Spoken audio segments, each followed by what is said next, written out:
I was going to turn. My name is Andrew Brennan. I'm the Senior Director for Energy and Environment at the MBTA.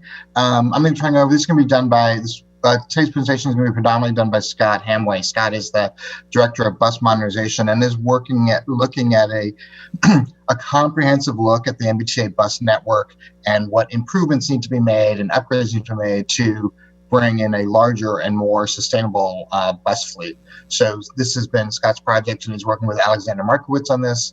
We also have a number of consultants on who have been working on the ENF who can answer, if we need to, answer very technical questions if they come up. So with that, I'm going to turn it over to Scott and see where we go. Okay. Great. Thank you. Thank you, Andrew. Everyone can hear me? Assuming? Yep. Great. Thank you. Thanks, Purvi. Thanks, Andrew.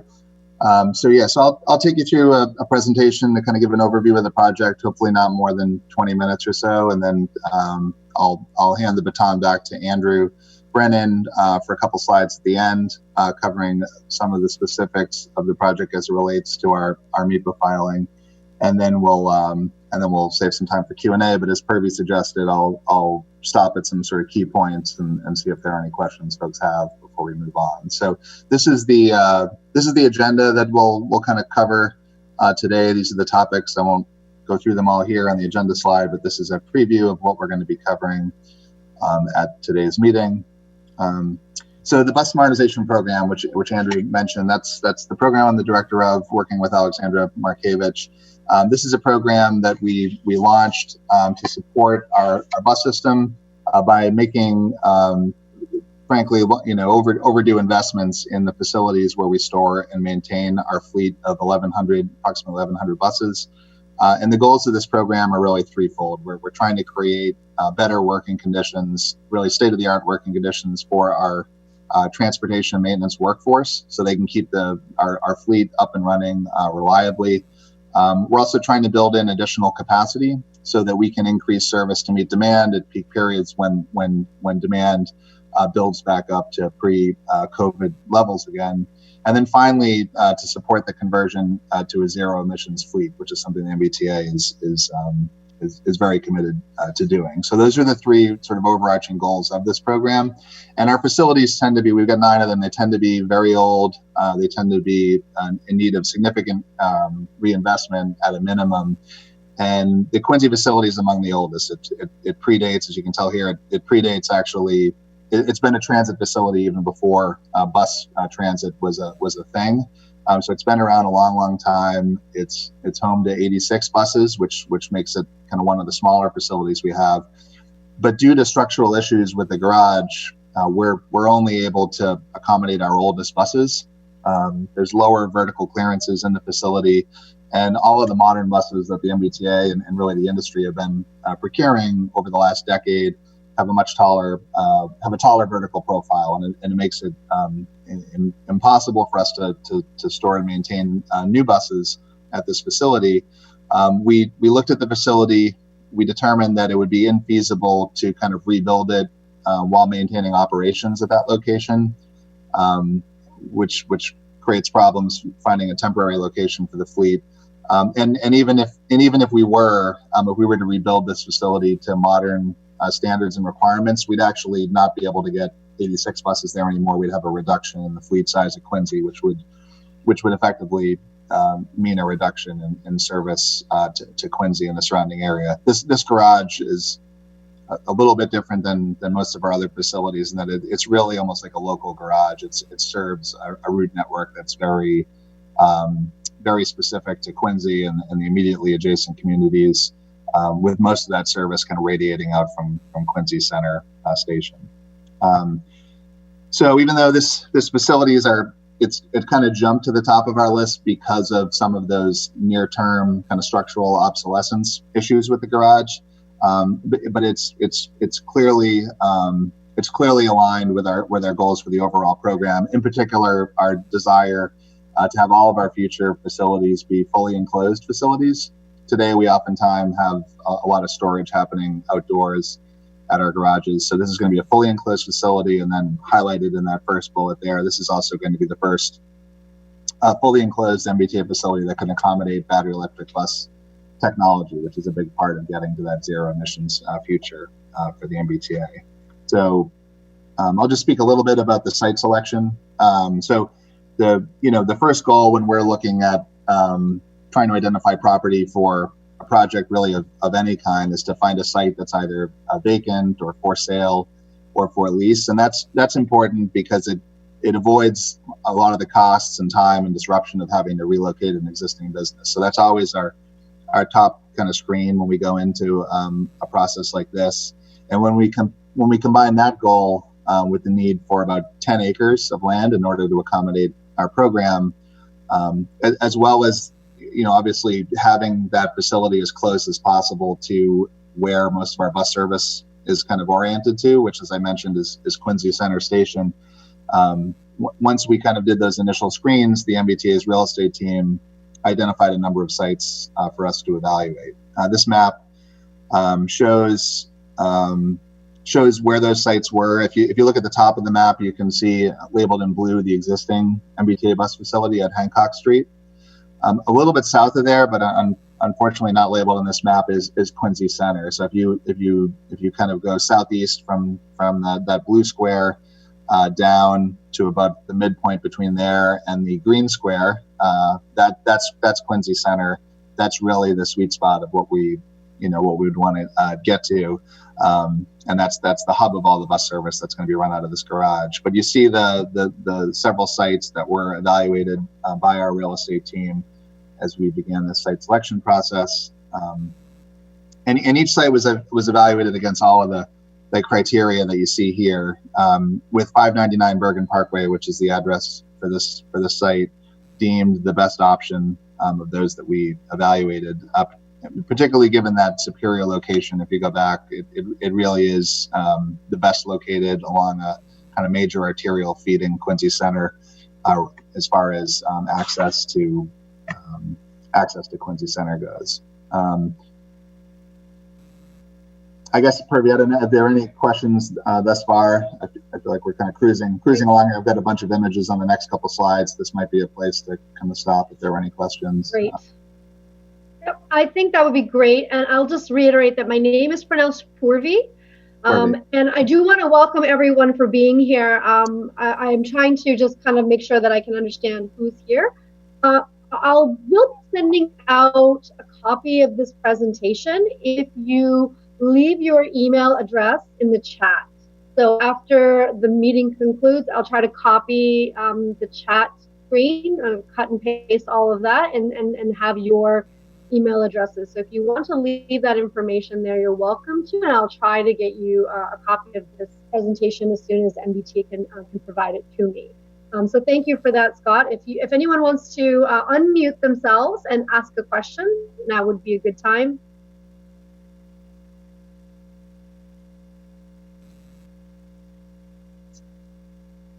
And just as a preview, there's only I think it won't be long before we're done with the whole presentation, and then we can open it up altogether. So if there's no burning questions on the first couple slides, we'll just keep going. So the next few slides are going to zoom in a little bit more on the facility and show some images of its current state. So this was a Lowe's. I don't know if I mentioned this up front. This was a Lowe's home improvement store that was built in 2009 and went out of business close to 2 years ago. That's the site that we're looking at. You can see its location here relative to the roadway network. Bergen Parkway is that road running along the east side of the site, which is highlighted in red, and that feeds both into Quincy Center and then in the other direction kind of very quickly brings you onto the regional highway network right next to the Braintree split.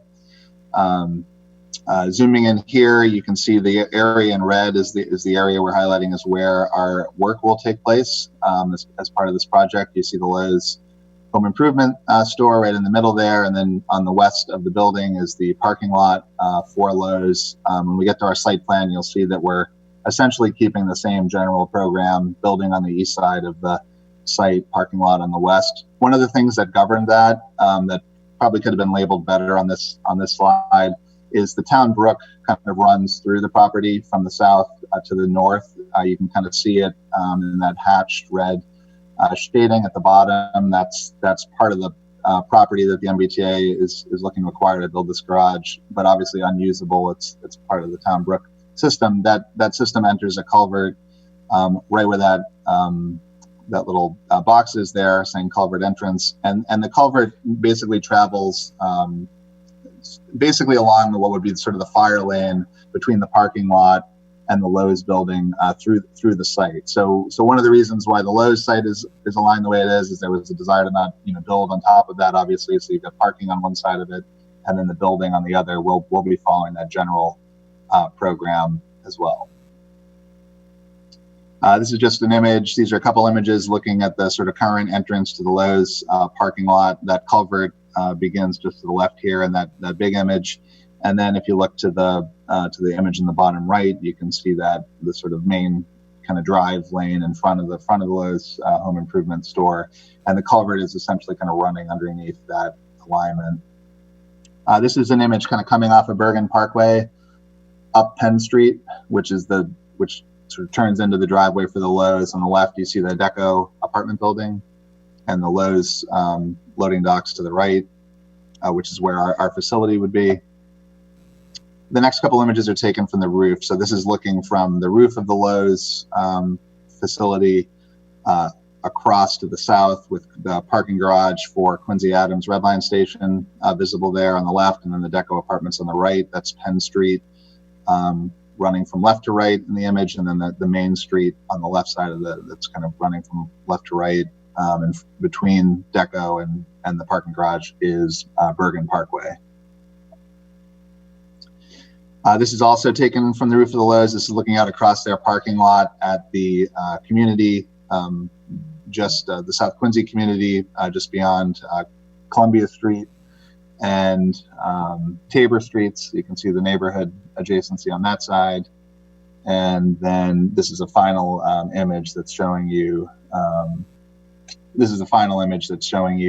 Looking north.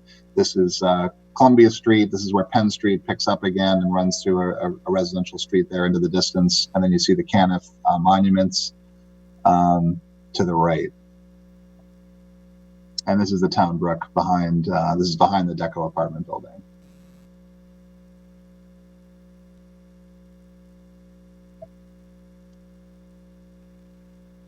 And then this is the sort of general description of the property that we're looking to acquire.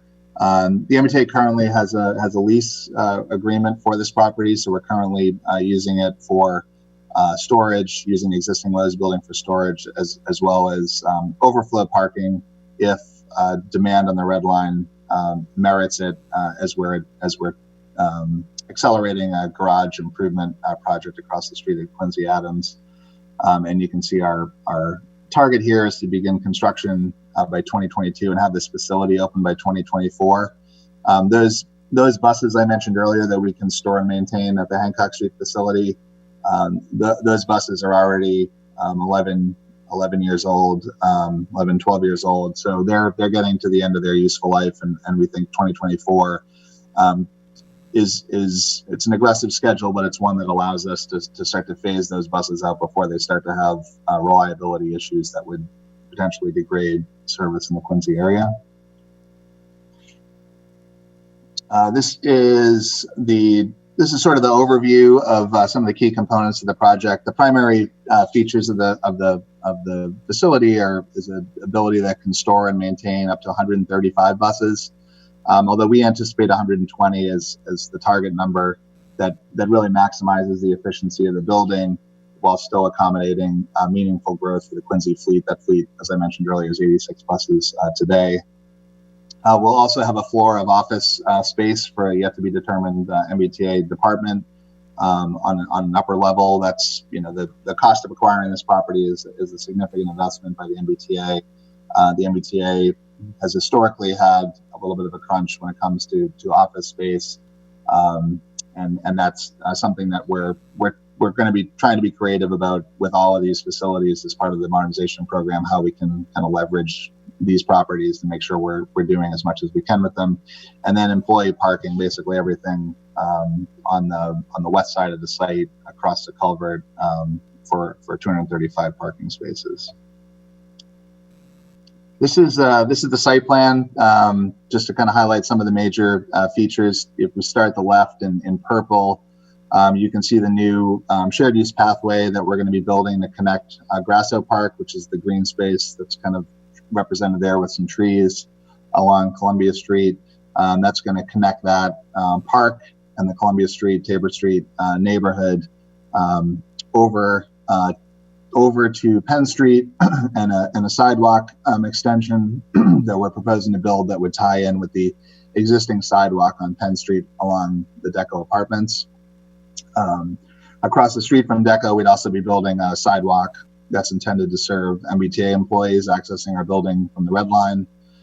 You can see that in blue along. Let's see, and then that gap between the blue and red lines there on the right side of Penn Street, that's where the gate would be, the access point for our buses coming and going from the facility. The dashed red line that you see along Bergen there, that's basically a reconstruction. We'll be reconstructing that entire stretch of Bergen Parkway sidewalk. The reason for that is it's currently a very narrow stretch of sidewalk with light poles and other obstructions, so it's not currently an accessible path to travel. And there are folks today that come from Penn Street and the area that would be on the right side of this image, but the north side of the site, that cut through the Lowe's cut through the Lowe's facility. They're not going to be able to sort of cut through our facility once it's built. So it's really important that we upgrade that Bergen Parkway sidewalk, and we're also going to be making improvements to the Bergen and Penn intersection, which is located on the left side of this image here. That's a big crossing point for folks coming both from our new shared use path and the Deco Apartments, as well as along Bergen Parkway to get into Quincy Adams Station. And then the webcam images are kind of blocking it for me, but I believe underneath the webcams on the right side of my screen here is the new Columbia Street intersection that we're proposing to build. This would give us a second means of access for the site and make sure that we're able to avoid, even though our traffic analysis suggests that there won't be an impact, in fact, a lesser impact than the prior use of the site, that's important for us to be able to have a second means of access and egress from the site. So that'll be created at Columbia Street, where we'll also be making upgrades as well. So Scott, I have a question here from Robert Barnes. How many electric vehicle chargers are you proposing for the employee parking? This is a question actually that I think came up at our public meeting in June, and I have forgotten the answer, but I will look to see if anyone from my team can answer that question. Maybe if not right this moment, Purvi, but certainly by the end of the presentation, I'm sure I'll get an answer for that.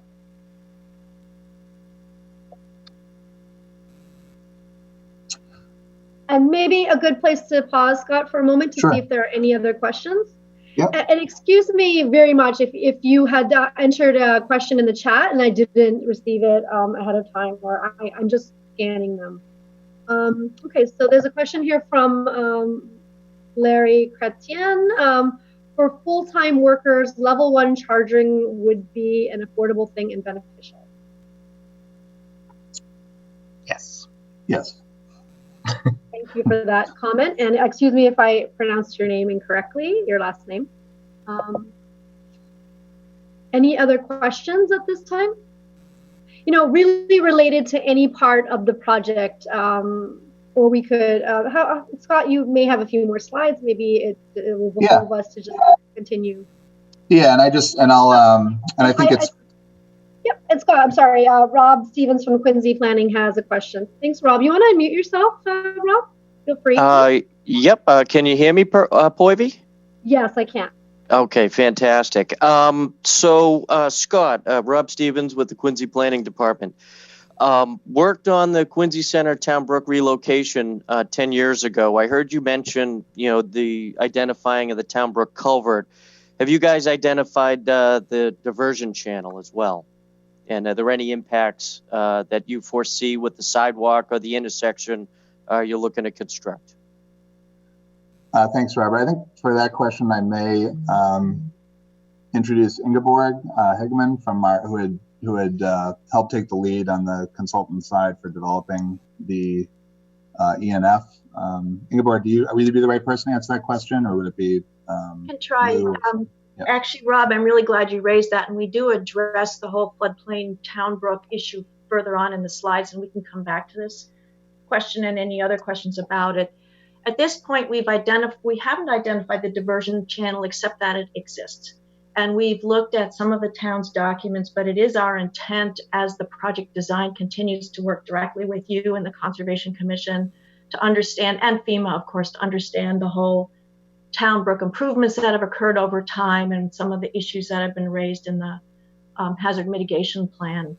So no, nothing specific at this time, but it is fully our intent to be working with you, and I'm really glad you're on.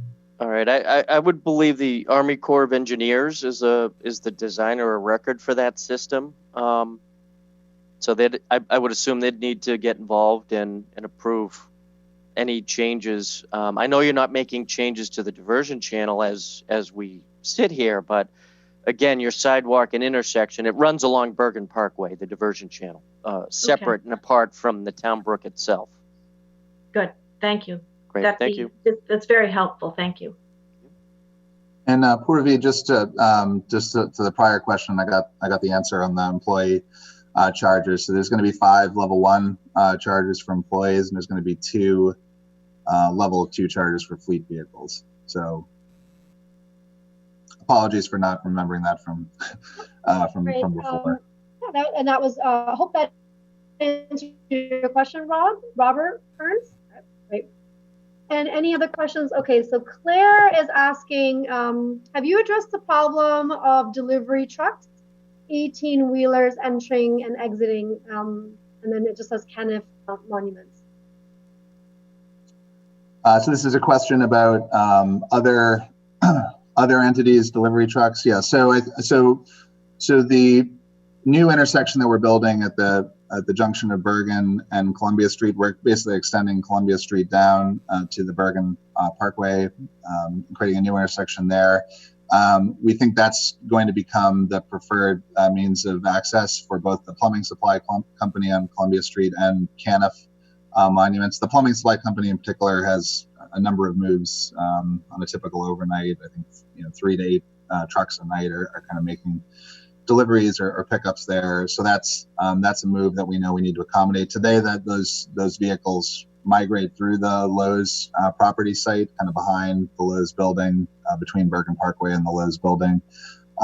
Again, that's not something that we're going to be able to accommodate within our MBTA maintenance facility site, but they will be able to use that new intersection at Columbia and Bergen, which will be signed for authorized vehicles only. So it'll be just the intent is for that to be not a cut through, not a neighborhood bypass. It's intended to be for MBTA vehicles and then commercial vehicles related to those 2 properties. And Scott, we have a question regarding the height of the building being, and I'm not sure, will the height of the building be included today? The height? So the question is, will the height of the building be included today? I imagine that there could be some clarification for that question. Yeah, so I think the building tops out at 57 feet. The building is a couple different, I guess while we have the site plan up, I can try to speak to it. We've basically got this, let me just close the chat box so I can see it. So we basically have this where it says proposed MBTA bus facility, that big rectangle. That's basically our kind of storage barn for the buses inside. All the maintenance activity is going to be taking place to the right in this, where those sort of four rectangles are there, I guess. Trying to move the screen out of the way here. So what we've got is, these are basically very large kind of single stories that we have there. I believe 30 feet in height, although the team can message me if I got that wrong. And then there's going to be two other elements, right? So this rectangle that's right along the parking lot edge, that's basically a 2-story kind of office bar almost. It's basically going to be where we have our break rooms for operators and mechanics, locker rooms, showers, training rooms for operators and mechanics. It's where our supervisor space is going to be. It's where some of our electrical switch gear is going to be located. So that's going to be sort of a standalone. In fact, if I go to one of these images, let me just pop down to another image here. Yeah, so if you look to the bottom image on the left there, you can kind of see this 2-level kind of office space in this image, and we'll come back to these images. So that's sort of what that is. And then above the maintenance area, if you look in this image, you can see this is that level of MBTA office space that we're proposing to build up on the upper level. But again, that's not we don't have a department that's kind of already identified to go into that space. This is just taking advantage of the investment the authority's making, the investment in public dollars in acquiring this real estate, and making sure we're making the best use of it we can for the authority. So that floor, I think at the tallest point in the building, which would be where that office level is above the maintenance facility area, that's where the building tops out at 57 feet. Thanks, Scott. I have a comment from Shelley Dean that two level 2 chargers will not be sufficient to charge multiple electric buses. She wants to make sure she heard the question, the answer correctly. Is that true? Right. Yeah. So that was fleet vehicles in this case. We're not referring to the buses, and she's right. That's for fleet vehicles. If we've got a pickup truck or an MBTA employee vehicle that's kind of on the site. This is not intended for the buses, which are going to have their own charging infrastructure built into the building. Is that the power substation that's referred to in the narrative? So the power substation out here is basically going to feed the entire building. This is a location that we sort of worked with National Grid, who's the electrical utility in Quincy. This is initially, because this facility, as we've tried to be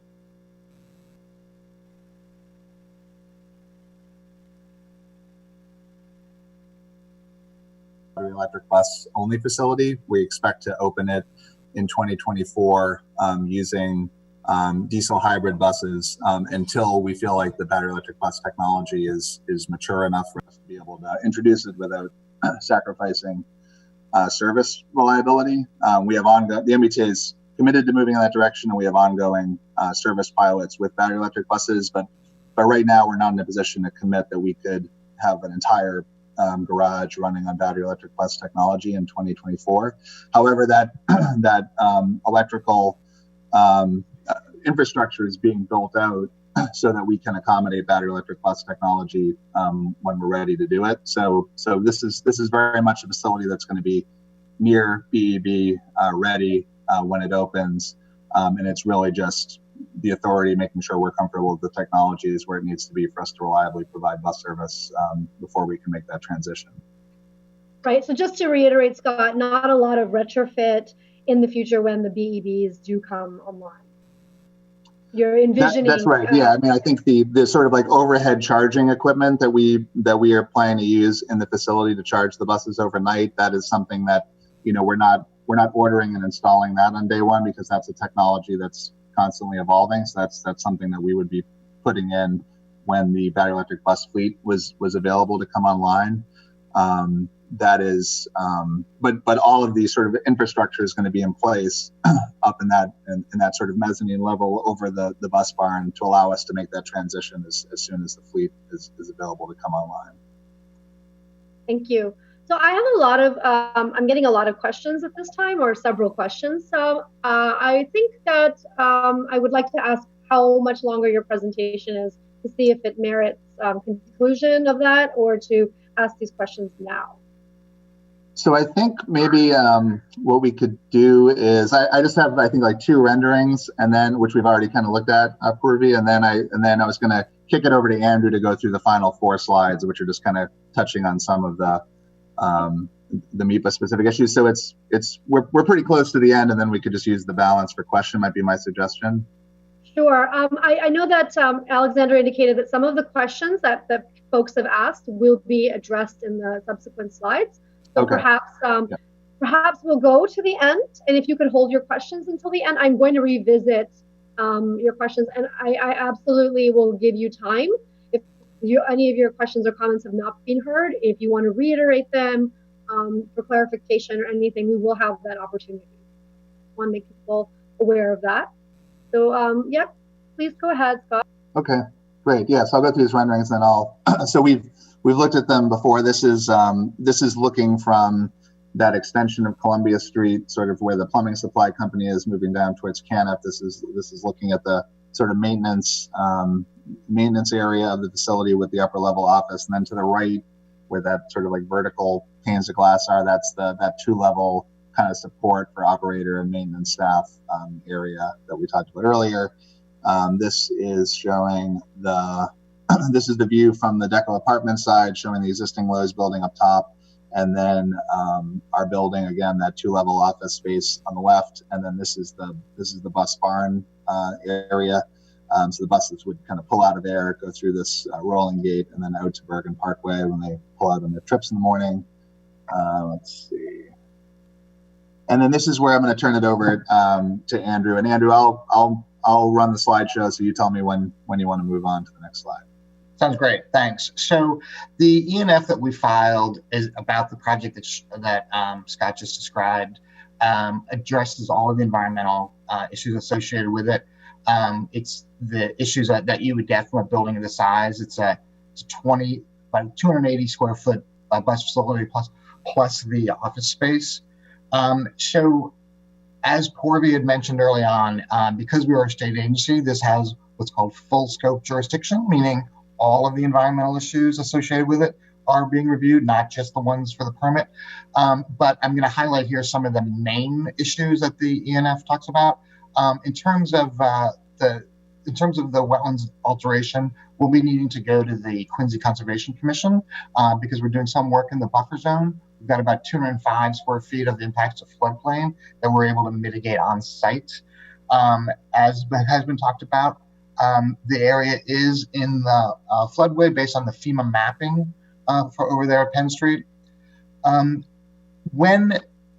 that's being considered based on the design of the Lowe's building when it was reviewed and permitted in the late 2008, 2009. However, there have been a number of flood control improvements that have been done in the area, and the mapping has not yet been redone with FEMA to have the mapping address the current conditions. So it's really looking at mapping in the older, what I would call less favorable conditions. We're going to be incorporating all of that and going back after the work is done and doing a revision, working with the Quincy Concom to do a revision to the FEMA floodplain so that the mapping lines up with existing conditions. And we can talk about that more as needed. Scott, if you want to go to the next one. So in the traffic, Scott talked about the traffic, both of the employee vehicles, the fleet operations, the bus operations, and what we call the fleet operations, MBTA, non-revenue vehicles going in and out.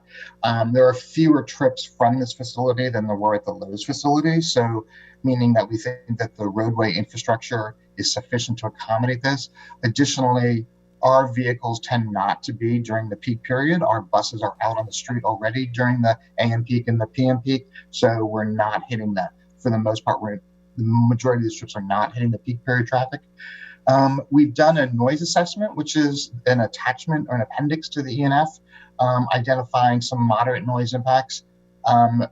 There are some Federal Transit Administration has some guidelines for how transit projects assess, review, and mitigate noise impacts, and we followed the FTA noise and vibration guidelines for that. And what we found were that there were about 17 residences along Bergen Parkway adjacent to Quincy Center, mostly because of the addition of new buses coming onto the street there. It's approximately a 2 decibel increase in noise, which is a fairly low, just sort of at the level of perceptible to the human ear or not. And the air quality analysis that was done, the project would generate minimal air quality impacts and we say it's minimal because the project doesn't really result in major changes in any traffic volumes. As we then in the future convert these buses to electric, that impact would go down, but the ENF is based on the fleet that we're proposing at the time of the ENF, not the future provision. So we show an air quality a minimal air quality impact that then we think goes down over time. And then from a historic point of view, we did an assessment of historic and archaeological resources in the area and found no effect on any historic, cultural, or archaeological resources in that area. And that's also part of the NF and part of what the Max Historic Commission will be looking at. You want to go to the next one? I think, is that my last one? Yep. So I think I'm going to have Ingeborg jump in and just talk quickly about the floodplain issue. Ingeborg, are you on? Yeah, there you go. Sorry. Okay, so there are a number of different resource areas or wetland types of wetlands on the project site. As Andrew mentioned, we have the bank and we have the stream of Town Brook. We have the buffer zone. Town Brook is considered a perennial stream, so we have riverfront area as well. We have the floodplain, which, as Andrew noted, shows the entire site largely to be within the 100-year floodplain, as well as the what's called the floodway, which is sort of the active flow portion of the river. And this blue on the right image is the area of the 1% chance, or the 100-year floodplain, as we used to call it. So what Andrew was indicating is we will be going to the Conservation Commission, and back to Rob Stevens' comments, we will be talking to him about all of the town, about all the flood improvement projects that have occurred in the 2000s as well as onward, and the studies that have been raised in the hazard mitigation plan that the town prepared. We, as Andrew mentioned, the right image also shows the area of the floodplain impact. Because of the improvements to the Penn Street access point, there will be another retaining wall built in the buffer zone, not direct impact to actual stream condition situations. And then there'll be compensatory, what's called compensatory flood storage, which is basically mitigating at the same elevation, so there's no loss in flood storage capacity. That's a quick summary of it. I can certainly answer any direct questions if those are raised at a later time, but all of this will be more clearly defined as part of a notice of intent that's filed with the Conservation Commission.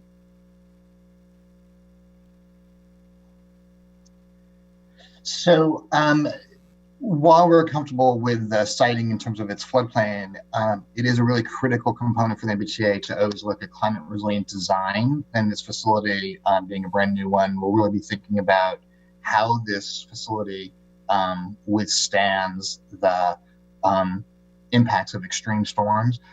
So we're really looking at how critical pieces of infrastructure are being elevated: power substations, transformers, key equipment inside, material storage areas, places like that. Thinking about how snow is being handled in snow storage areas, what we can do to reclaim stormwater and use and prohibit or reduce the amount of peak period flow of stormwater going into the system.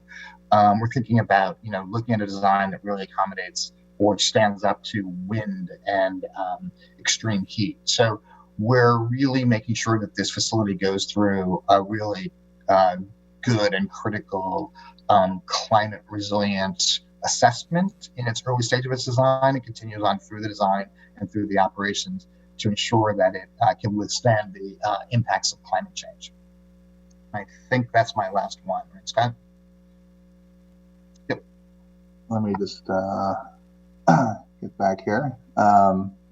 Everyone, thanks, Andrew. Thanks, Ingeborg. So yeah, this is just laying out kind of where we are on the schedule. As I mentioned, we currently control the site through a lease.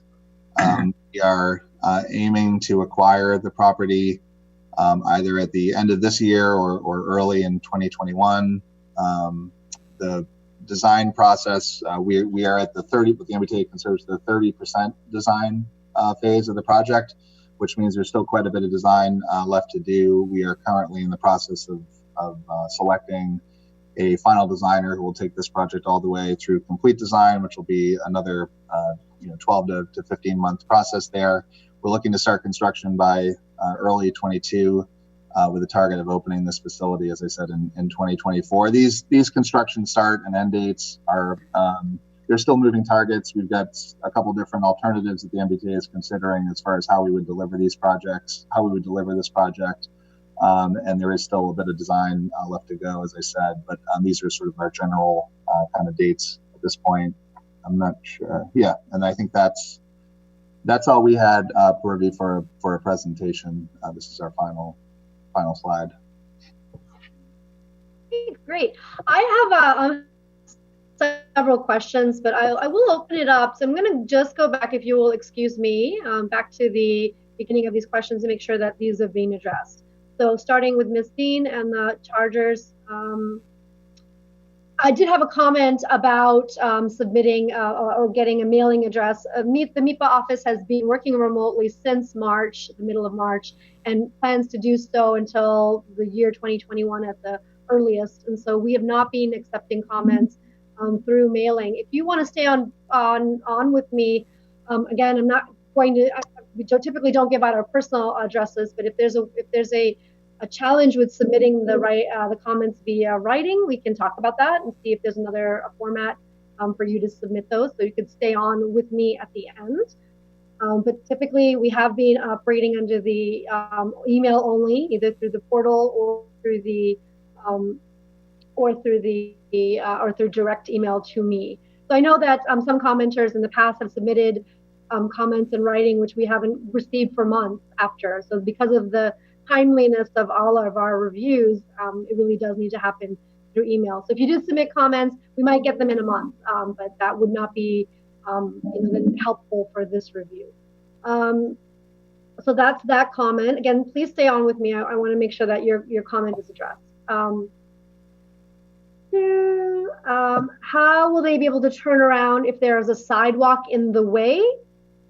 This is going back to, I think, the buses. How the comment is, how will they be able to turn around if there's a sidewalk in the way? So I think that question was from Claire Sullivan, related specifically to the Caniff property. So in response to Claire, we have done analysis. Our team has done an analysis to confirm that we believe the trucks that currently access the Caniff site and the Sullivan site would be able to make all of the moves necessary to access them coming in off of Bergen Parkway at Columbia.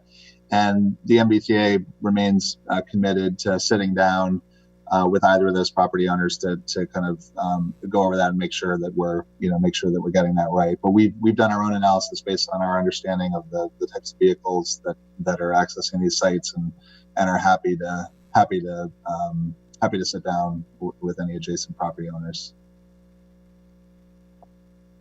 Okay, thanks, Scott. And then Ms. Dean asks, what is being done to bring sufficient electricity to the site to be able to charge a full fleet of electric buses? I think you alluded to that, but if you wanted to reiterate to make sure that that question's addressed. Yeah, sure. So Shelley, it's a lot of additional powers. This building might require up to 3 or 4 times as much power than it would without the battery electric buses once those buses are being charged on site. So what we've been doing is meeting with National Grid, meeting with the utility, and talking about what those needs could look like. This is new territory for the T to be in, so we're still trying to understand what our charging strategy would be. Whether it's overnight only, a mix of overnight and midday, and therefore what our sort of peak power demand would be at the site. So we've had a couple meetings with National Grid. We have another one scheduled with them actually tomorrow. The conversations tend to focus primarily on what the power needs are going to be for this building when it opens in 24, which again, as I said earlier, is not going to be a fully battery electric bus facility when it opens. The utilities are less able to kind of get into the weeds on what exactly is needed until we have a date certain that we're going to come in with a battery electric bus fleet at this location. So that's still a moving target for us. But those conversations with National Grid are happening on a regular basis. And once the MBTA knows that we're about to move forward with procuring a battery electric bus fleet to house at this facility, there would need to be a study that the MBTA would do to help National Grid understand what the infrastructure needs would be on their end. As I said earlier, Purvi, we're building out on our side of the property line. We're building out everything we need to do to be able to accept that level of power, but there will be upgrades that National Grid needs to make to their own network that the MBTA will be a part of that discussion, and those meetings are happening kind of on a regular basis, as I said, with another one scheduled for tomorrow. Thanks, Scott. Okay.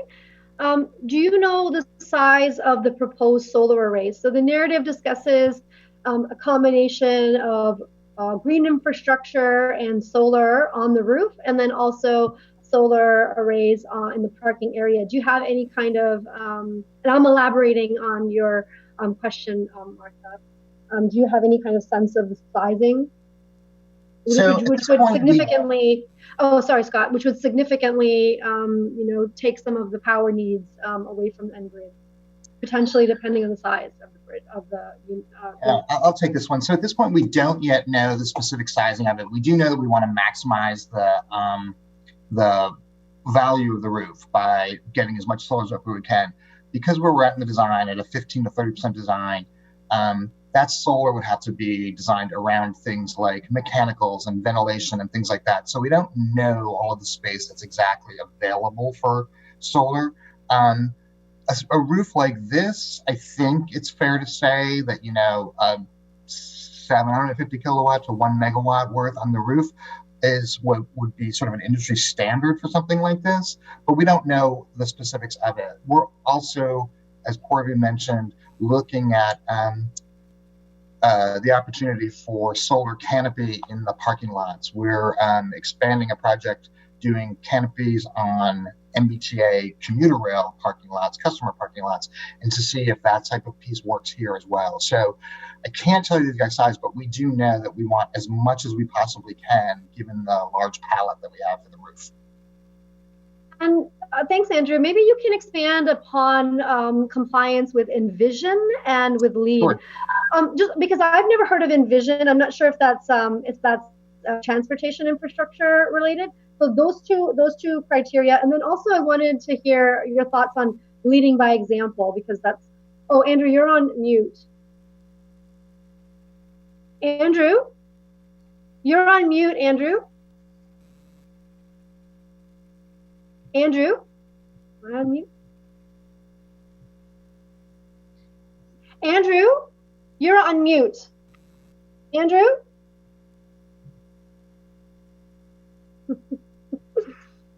I'll call him.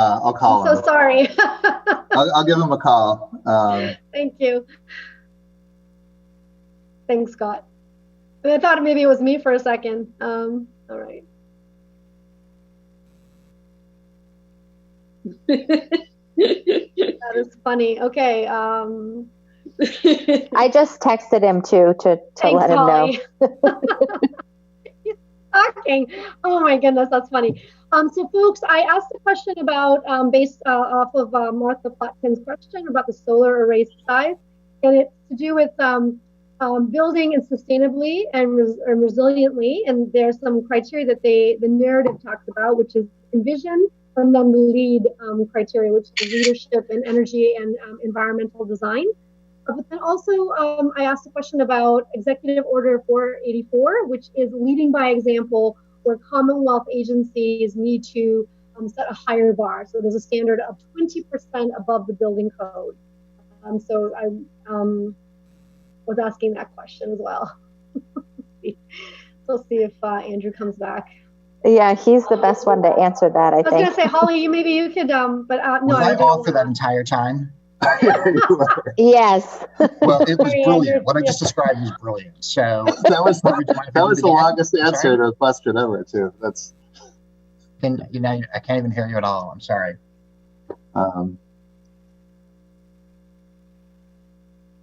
So Andrew, I do apologize, but I think you're going to have to revisit your response. We missed the bulk of it.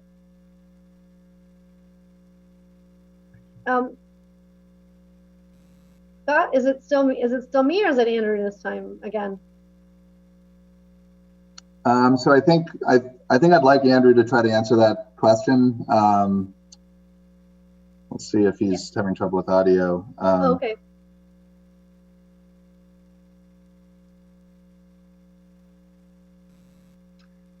And so I think at this point, I just want to reiterate, and I think I should have said this at the beginning, excuse me. Sometimes I have smaller meetings. where people are more familiar with MIPA. When I asked it if anyone had questions, and no one had any, I think I should have still prefaced with the fact that MIPA is not a permitting authority, so we don't issue a permit to any of the proponents. But what we do is try to get this broad understanding of the impacts of a project and how the proponent, whether it's a private developer, an NGO, or a state agency, has thoughtfully designed their project to avoid, minimize, and mitigate damage to the environment. And damage to the environment is a definition that's defined in the MIPA regulations. Okay, so we don't comment or judge a project, whether it's good or bad, or approve or deny it, but try to determine what are some of the outcomes of the iterative process to, refine the project and make sure that it's sustainable, resilient, least impactful to the site and to the environment. Okay, so hopefully that, it gives you some context for MIPA review. So there'll be certainly much more evaluation, public outreach, especially from MBTA. As Scott alluded to, there has been some conversation with the neighborhoods and with the city already, which will continue just based on the T's agenda to keep that communication line open. So we can revisit any questions you have on the MIPA process, but I will look to Andrew to see if you can answer that question about the sustainability and resiliency. Maybe we should come back to it, Scott, if that's... yeah, we can come back to it. Yeah, we can come back to it. And I just want to building off what you said, Purvi, we've had two public meetings. One of them was hosted by Councillor Brian Palmucci, the city councillor. We attended his meeting back in January to kind of give an introduction to the project to the community. We had a second public meeting that was sort of an MBTA run public meeting in June. Unfortunately, that meeting we had to do virtually as we're doing this meeting today. I know my preference. I think all of my colleagues' preference is to come out and meet with folks kind of where they're at in person, and we definitely commit to doing that as soon as we're able. I think we are hoping to get back out later this autumn to get back out to the community to give another update. I think we're trying to figure out what's the best way to do that to make sure we include everybody's voice. I will say that I feel like who you get to participate in a meeting when it's held in this kind of a forum just does change a little bit from who participates when it's sort of like, in a neighborhood middle school, like right in the middle of the community. It's all good input, but I just want to make sure whatever we do for our next time going out, that we're able to pull in the broadest group of people to the meeting. So so that's what I would say on public process. But we're happy to kind of engage with folks, all throughout this process. So Scott, ideally, perhaps like as you do get two different populations often where people can attend virtually, where they can't attend in person, or vice versa, if you are able to attend in a public setting, you might broadcast it so that it's people can be party to it and offer some comment virtually as well, so that both those formats are they're taken advantage of. Well, let's continue with this question that I don't know who the person is, but it's a Zoom user. Do you know how much taller this new building will be compared to the Lowe's building? So I think I saw one of your renderings and it was 57 feet at the height, or the tallest height. How does that compare? Or maybe that's not correct. That's the number I did see on one of your renderings. But what do you know about the size? Yeah, so at that portion of the building where we reach that height, I think we're certainly going to be taller than Lowe's. I guess I'll look to somebody from the team to let me know if they have the height of the existing Lowe's building. I'm guessing it's probably, if I had to guess, I would guess it's probably in the neighborhood of 30 feet or so. But I'll see if anybody wants to chime in or text me. I can. This is Ingeborg, Scott. I think in the summary of project size and impact tables, we identify the maximum height of the current building as 35 and the change to be 22 feet. However, if you look at your renderings, you show the varying elevations, and so the maximum is 57, but the others, if you look at those renderings, you'll see that they're at variable heights. Thanks, Ingeborg. Okay, that's great. And then we'll move on to the next question from Shelley. The Lowe's building currently has a large solar array on the roof. Does MBTA own it, or was it part of a PPA? Then if owned by MBTA, what will happen to the existing solar array? Will the panels be reused? Yeah, so this is a question actually that I know Andrew would want to own the answer to this question. Can you hear me? I'm sorry. I apologize. I have this problem with Zoom all the time. The panels that are owned by the MBTA, when we take down the building, we'll dismantle that. It's not clear whether they will be reused or not. We'd like to get at least 20 years out of a solar array for a power purchase agreement. So we're not sure that we can get that out of the existing ones. So it has to be assessed when we have a solar company come in and do an assessment of size, generating capacity, reuse, things like that. But if they can be reused and give us value, we'd love to do it.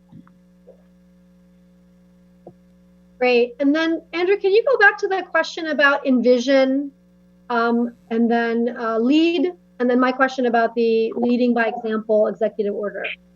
Sure. And again, I apologize. I was, when I was speaking, I got cut out. So we are designing this to LEED standards that many people are familiar with. And LEED standards have you look at things like energy efficiency and lighting and water use and things. LEED was designed for commercial and residential properties. And so a lot of times facilities like this don't fit nicely into LEED, or they don't capture all of the elements of LEED.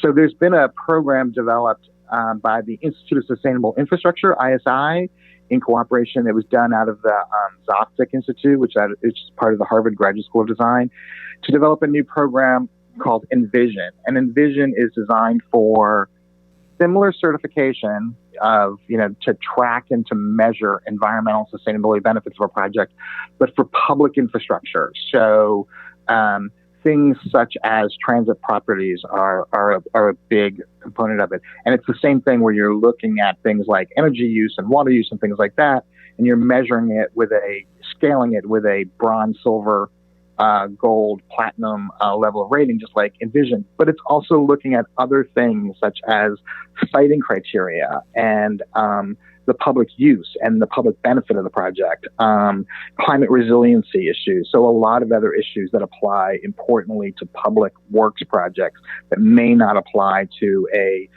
commercial or residential property. So it's a fairly new program. I'd say within 5 or 6 years, more and more public projects are using this. We at the MBTA are using it, trying to use it on all of our projects going forward. And I think it's a very good way of scaling and measuring the environmental sustainability benefits and impacts of a project and giving it that grading system that people are familiar with LEED. But as I said, we're also designing this to LEED standards as well as to Envision standards. Thanks, Andrew. And then leading by example because of the Commonwealth participation as the proponent? Sure. And it's the Leading by Example program out of the Executive Office of Energy and Environment. We're also following those guidelines, which spend a lot of time looking at many of the things that Envision is also looking at. So energy efficiency levels, climate resiliency, water use, all of those types of things. So we're scaling it all and using those three programs. Leading by Example, Envision, and the last one being LEED to design the facility towards and measure it towards. So we're also using that as a guiding document as well. Yeah. So I just want to clarify that these are all great programs. LEED seems to be, again, more for residential, commercial. So somewhat not as applicable. And Envision sounds great. So again, it's the first time I'm hearing about it, but it seems like a great sort of way to capture the actual nature of what you're proposing. And I will let everyone know that because Quincy is a stretch code community, many of you may know it already, the project needs to be designed, the building envelope needs to be designed to be 10% better than the building code. So stretch code 10% better, but leading by example requires that the building be 20% better than the building code. So then, stretch code is still important, of course, and has specific requirements that there have been amendments in August that need to be complied with. So that's a revision in August 2020 of the stretch code. But then again, so these layers of environmental compliance that the project will need to be consistent with. Okay, so those are there, and then I'll just move on to the next questions. Larry Chrétien asks, I'd like to ask about the electric buses, but I don't know what your question is, Larry, specifically, but you. Yes, perfect. Thank you. Thank you. I have a few questions. A couple are, I think, kind of easy, and then I have a statement. First, I think Andrew's probably the best person to answer this. On slide 23, you talked about the noise analysis, and I'm assuming the noise analysis assumed diesel buses from the start rather than all electric buses, correct? That is correct. Yes, diesel hybrid buses, but yes, that is correct. Okay, so there's a substantial decrease in noise from an electric bus, just as there is for electric cars. So I wanted to make that point. I live in Quincy, and not near the neighborhood, though, so I wanted to put that out there. But I work for the Green Energy Consumers Alliance, which is an advocate for clean energy and including electric buses. The other question I think Scott could answer is the MBTA has a small number of electric buses that are sort of being piloted right now that we've read about. Are those parked inside at night in a manner similar to the way that the buses here in Quincy would be stored overnight, being all toasty and warm in the Quincy, the new Quincy barn? No, they're not. Okay. So I think that has to be a factor when you consider the impact of how it would operate on a cold day. And then another point to make, and then a statement, is pairing a large power user with solar, maybe 750 kilowatts or a megawatt of solar, is a great thing. That's coupling it. But you could also triple it with storage, perhaps, some sort of a battery system. And so do you know if you've looked at that? What that could do is on a nice sunny day when it's cranking out a lot of solar power, you could possibly store it and run that juice at night when you're charging the buses overnight. And that could help. Someone would have to look at the space needs of the storage and the economics of whether or not that's beneficial to reducing the MBTA's electricity cost by doing that. But that's where the world's going, and the state does have a storage requirement that's part of the big energy plan here in Massachusetts. So, Andrew, have you looked at that, or will you? So we have been looking at battery storage or energy storage a lot for the MBTA because of just our huge electrical load system-wide. We're never going to be able to solar our way out of relying on the grid. Our big issue, as you rightly point out, is spacing. And so currently the amount of space that you need to have battery storage. I think this is, because it's a new facility, this has opportunities for us. We're going to sort of wait and see as we advance the design and see what's available for space for us. But this is probably a great opportunity for battery storage that we can do as a project in adjacent to this one. So it's a huge potential for us, as are things like demand response and peak shaving and all of those things that we can do to reduce not just our energy consumption, but candidly our energy costs as well. Right. So I'll try to make a brief statement directed mainly, I guess, at Scott. I don't live near the site, so I appreciate concerns people in the neighborhood might have, but the Quincy area does need the bus service. It's got to be somewhere, and it sounds like you've got the campus laid out in a manner that is reasonable in a lot of respects. But on the issue of the choice of bus, I'm really disturbed. This probably goes way beyond your pay grade, Scott. I know you're an important person at the T, but I'm a little concerned about the whole posture of the T as it thinks about bus procurement in the future. I don't think that you're meeting the challenge. We do a lot of research at our organization, and there are now buses in Norway in the Arctic Circle that are running all electric buses. They're in Edmonton, Alberta. They're in Toronto. They're in Minneapolis. They're in Park City, Utah. Many other places that are much, much colder than Quincy, Massachusetts. And every day we keep hearing about new bus technologies coming out. Proterra just came out with a bus that has a 600 kilowatt hour battery. There's options. You could put a heat pump in a bus to keep it warm.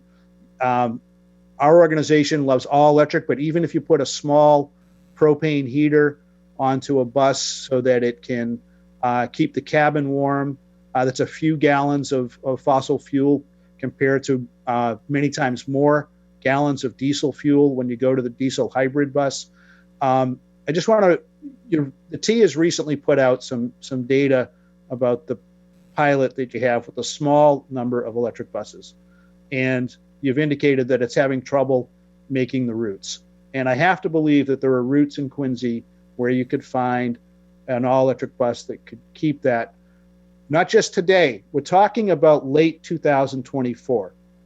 I don't see why you would need to procure the bus, put out the RFP until like 2023, where you would have a choice of some really amazing buses technologically at that time. And so I think you're doing a disservice to the Commonwealth of Massachusetts. The diesel hybrid buses are really won't be compliant with the Global Warming Solutions Act. We need to accelerate the adoption of all electric buses, not just in Quincy, but shortly thereafter there will be other barns where you're going to need to be placing some buses. And so I just think you're digging in too deeply on the diesel hybrid concept. And you ought to be talking to National Grid about preparing the infrastructure for the more power that's going to be needed. Get that over with, solve that problem. I'm not quite sure who's in charge here. Is it Secretary Pollack? There ought to be one person in the Commonwealth of Massachusetts whose job it is to electrify every bus in Massachusetts according to certain standards and according to a certain timeline. And I just think you're kind of not committing yourself to that. And I understand the T is challenged right now. COVID and everything else is causing all kinds of havoc with your finances and such like that. But you're going to be running buses, and it's time to say no more diesel buses. You've got 4 years to get this done. And so maybe we need more people on staff to make it happen. But let us know what we can do to help you reorient the T's thinking on the buses. So thank you. Thank you so much, Larry. Great. I really appreciate those comments. Scott or Andrew, do you have anything you'd like to follow up with? Just a couple of things. I mean, I think Larry, Larry's certainly right that the technology is advancing quickly, right? So I think this is the experience that we've had with these 5 zero emissions buses out of the Southampton garage is not likely to be where the technology is in a few years. However, the T does place a high value on kind of testing the technology and seeing how it works ourselves before we make too aggressive of a commitment. And the reality is this pilot didn't perform to the degree it would need to for us to be able to reliably provide service. But we bought these in July 2019. The technology has already improved significantly, Larry, since that purchase, and things are clearly moving in the right direction. I think one decision the team made, which we felt was one that was kind of consistent with these strong environmental emissions goals that the Commonwealth has, was testing out a bus that did not require unregulated auxiliary fuel-fired heaters on board to handle heat. I think our preference would be to have a truly zero emissions vehicle on the road. I think the experience at Southampton with these 5 buses, that's something the T needs to be probably thinking about if we're going to move forward in the near term with additional battery electric buses. But I think that we were starting from the right place, which is let's make these as clean as possible. I think that we have we have significant issues across all 9 of our facilities. There's a significant just amount of upgrades we need to do to all of them just to make them, efficient places for our workforce to maintain the fleet and allow us to store and maintain enough buses. We are committing, though, and we have committed through Quincy to, adding the necessary scope to make these battery electric bus compliant facilities. So this is the Quincy facility is going to be a significant investment for the T. One that, by the way, is not currently funded in our 5-year capital and improvement program. So we do need to identify funds just to build Quincy, never mind the other 8. So I think the T is moving forward as quickly and as responsibly as we can, for our ridership, for our reliability of service, but also recognizing that this is going to be a long journey to get to battery electric bus technology. And I do think it's worth noting that the extended range hybrid bus that was tested at Southampton, not the diesel hybrids that you're seeing in the system today, the 40-footers, but the 60-foot articulated extended range hybrid bus that we tested alongside the 5 battery electric buses, performs really well. It's a bus that we can use in the South Boston Transitway Tunnel with 0 emissions for that 2.2 mile run through the tunnel there. We're able to be off engine, I think, about half of the time with that bus. That's a great benefit compared to the dual mode articulateds we use today. That's a great benefit for EJ communities like East Boston or Chelsea.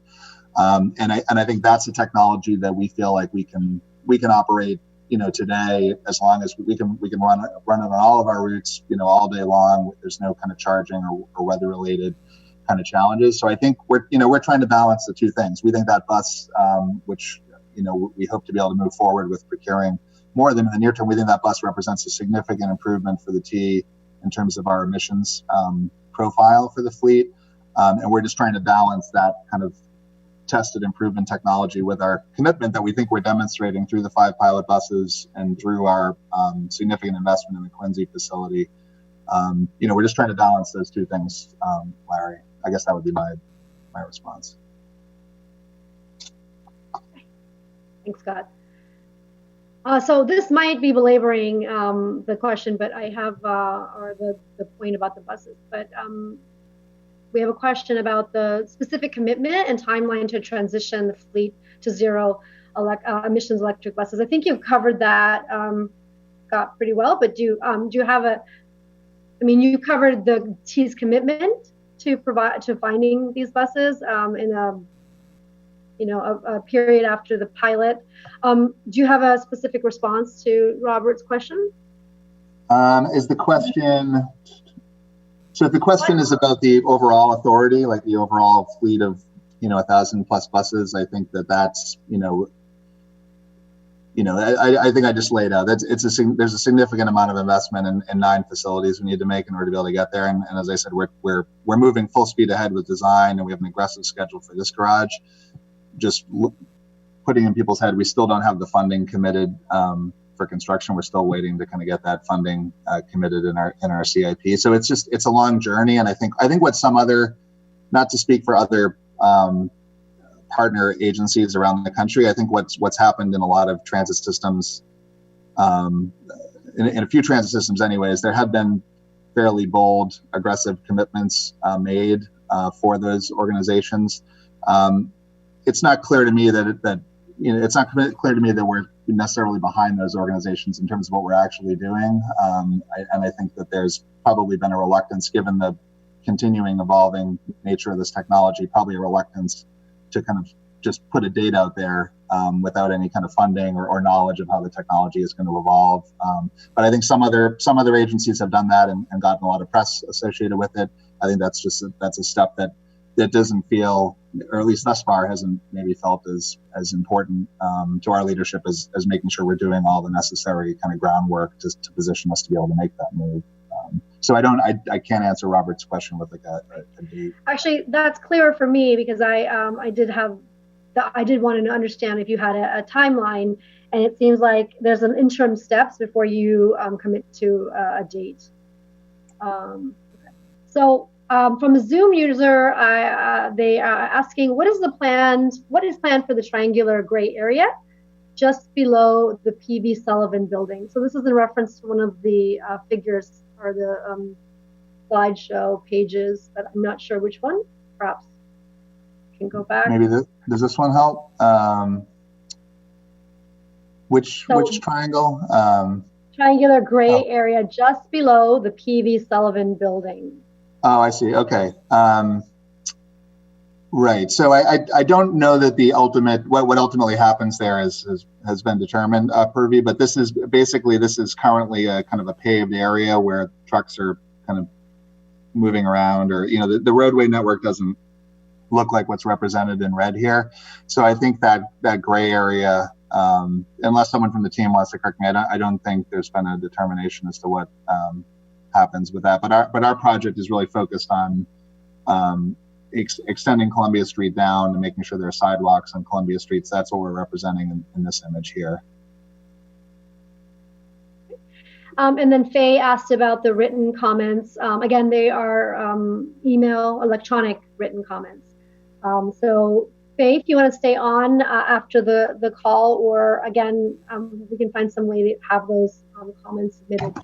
We have been conducting this entirely electronically since March, and previously that was the preference. Of probably 90% of comments came in through email. So but we can revisit that at the end of the site visit. We don't have a time frame for the conclusion. I let my MIPA meetings go as long as we need to address any questions and comments that people have. So if you are your schedule requires that you sign up, please make sure that you enter your email into the chat so that I have a record and I can send you a copy of this presentation. Okay. And then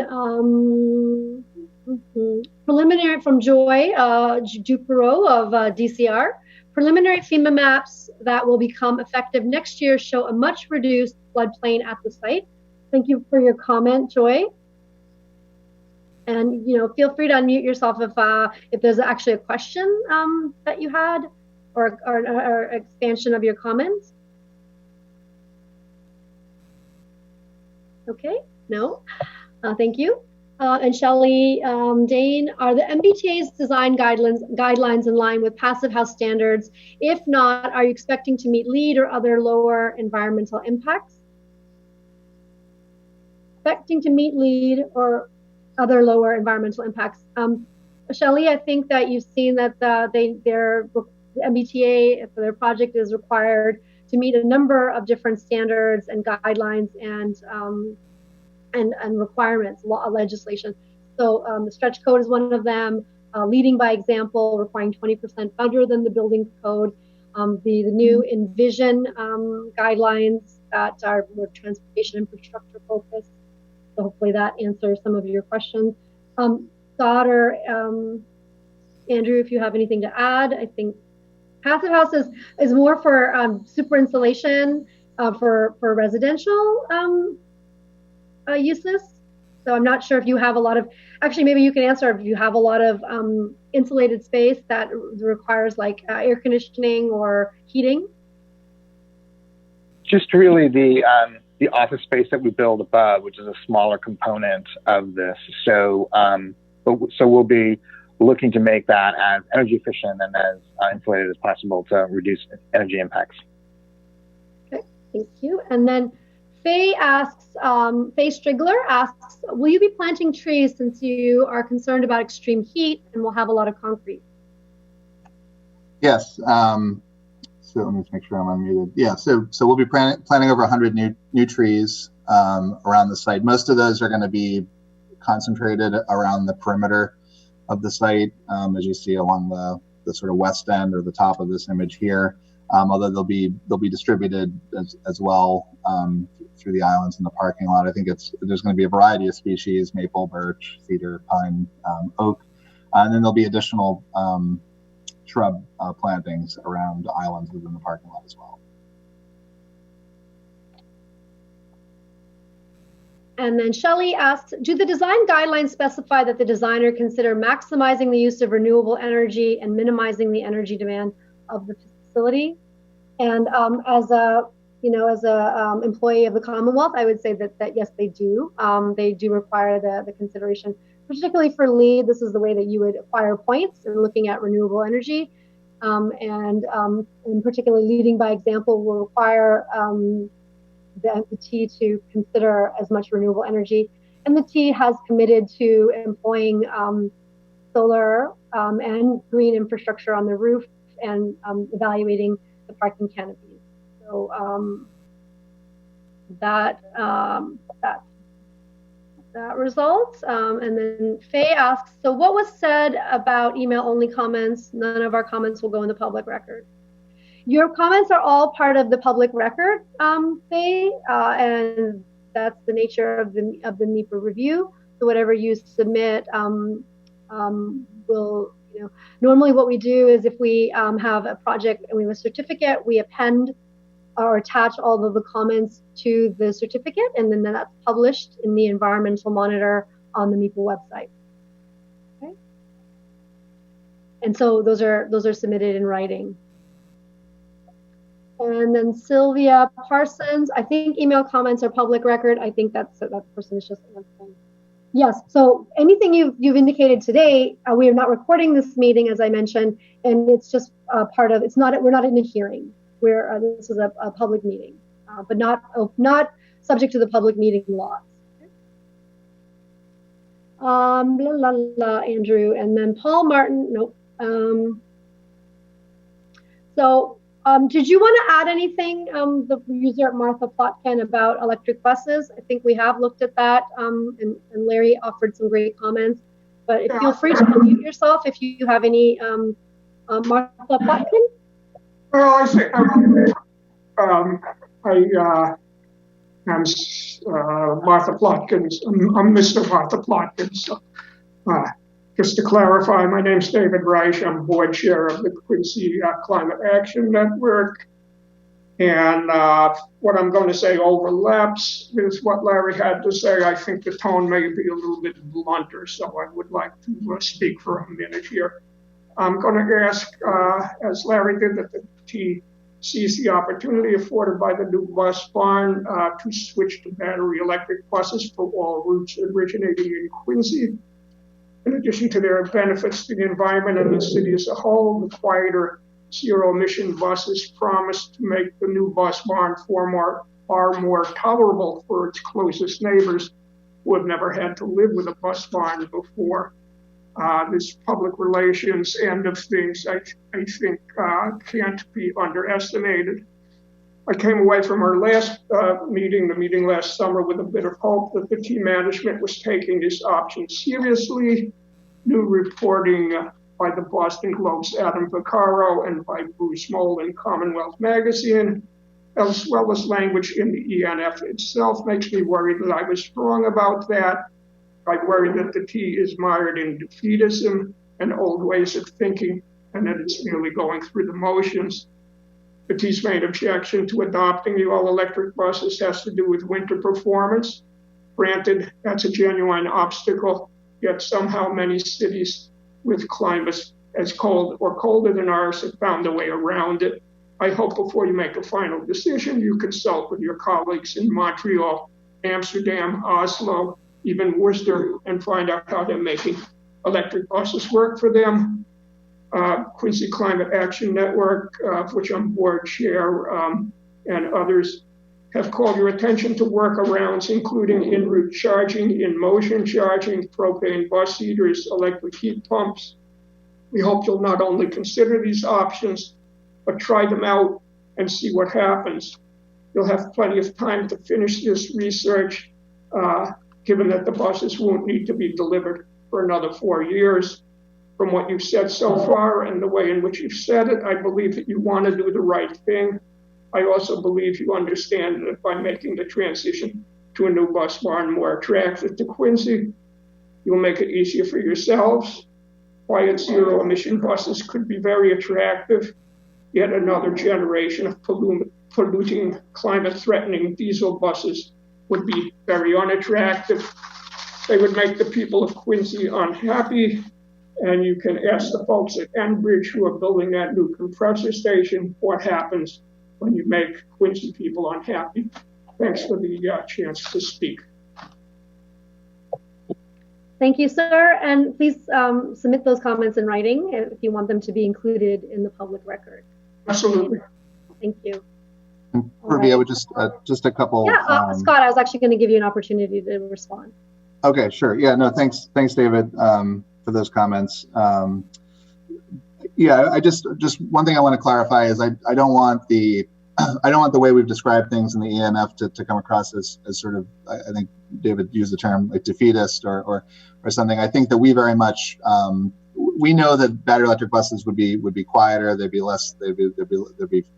be zero emissions in the neighborhood for the most part, and that's where we're moving to get to with this facility. That's where we want this facility to be as soon as we think we can make it work for our route network down there. But I think for the ENF, we very much wanted to we very much wanted to take a more conservative approach to what we were kind of going through this process for, so that it wasn't like we didn't want to sort of, and particularly in public process too. I've been very mindful of not trying to oversell the battery electric bus features of this when I'm working with the adjacent community, because I don't want people to walk away thinking that we've committed to opening this with a battery electric bus fleet on day one. We're going to get there as quickly as we can, but we're trying to be responsible and conservative with how we're messaging things, so that people don't get so we can manage those expectations and be as transparent as we possibly can. I do think it's also important to note that until we replace the Hancock Street facility, Quincy is going to be stuck with our oldest and most polluting buses. That's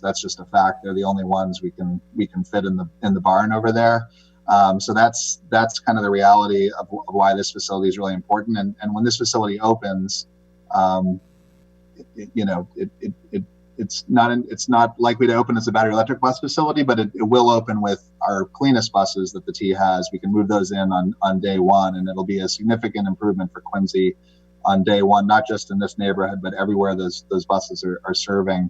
And again, I just want to, just in response, as in the response to Larry's question, I mean, we are committed to moving in this direction as soon as we feel like the technology is ready for it, and we're designing and building the building to be ready for them.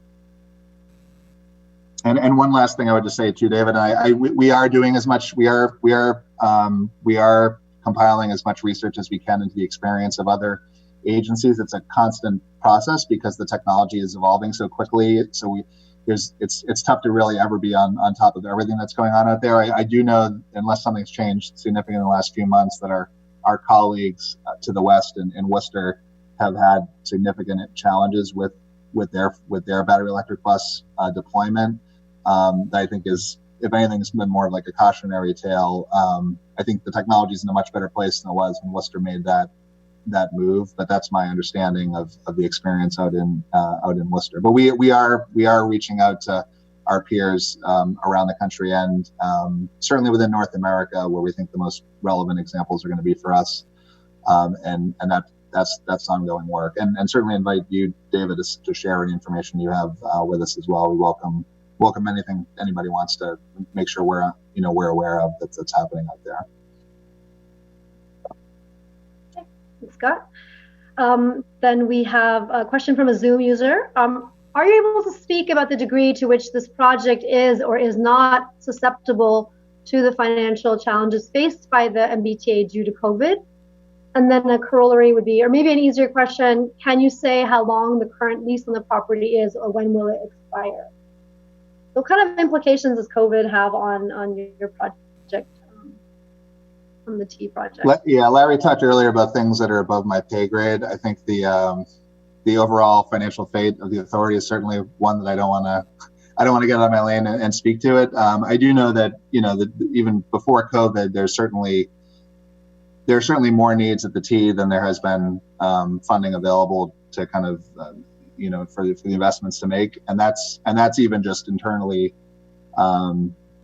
identified priorities. It doesn't include some of the more kind of aspirational or kind of expansion ideas that are often out there that folks are advocating for. So that's been a long running issue, and certainly COVID has not made our finances better. We do have resources in the CIP to buy this property. We do have resources in our CIP, that's our capital investment program. We do have committed resources to fully design this facility. So we feel we feel very confident in this facility's ability to secure funding as we update the CIP, which gets updated every year.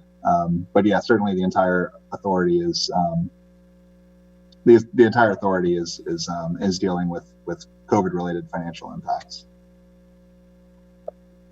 Okay, and Andrew has kindly offered to have paper snail mail sent to the MBTA office, which he would then scan and email to me. So if your preference is to submit email comments via, written paper, I'm not sure, hard copy, excuse me, to a mailing address, then Andrew, if you want to type that, or you have it somewhere here. Oh, no, I was just moving back to. Oh, you were just moving it. Oh, yeah. It's a 10 Park Plaza. Yeah, Purvi, what we can do is we can add it to this slide, and then when you share the slide, it'll be there. So it's at our 10 Park Plaza address in Boston. I'll give my name and address, and we'll make sure that you get scanned copies of it. Okay. Great. And so our comments are due for this project by Tuesday, September 29th. So if you, if they arrive to Andrew by the 29th, maybe Andrew, you could make it a point to go in on Wednesday morning. Yep. And then scan them and send them to me by Wednesday. That will be fine as long as they are delivered to you by the 29th. That would be great. Thank you. So I will be sending out, if Alexandra or Andrew, if you can send me a copy of this presentation today, I'll send it out to those people who submitted an email address to me. Yeah. Otherwise, I think it's 10 Park Plaza, and I can tell people like right now. Okay, I can do it. I can type it in the chats for now, and then we'll add it to the slide so people have the slide. Right. Okay. Yeah, you can type it in the chat. So anyone that wants to submit anything by snail mail, Andrew Brennan will be submitting for the, just in the chat. If you go to the chat, you'll get a mailing address. Okay, and then Stacy Rubin at CLF is asking, has the T considered whether to integrate in-motion charging options along routes served by buses stored at the future Quincy garage? Right, so I think, well, there's two different things, because I see the, I think the next comment from Robert kind of touched on this as well, which is there's sort of en route and in motion charging, right? So, yeah, right now our approach to kind of design the Quincy facility, we're trying to build in the infrastructure so that we could charge the entire fleet overnight, so that we would not need to bring buses, back to the garage in the middle of the day to charge. That being said, the MBTA does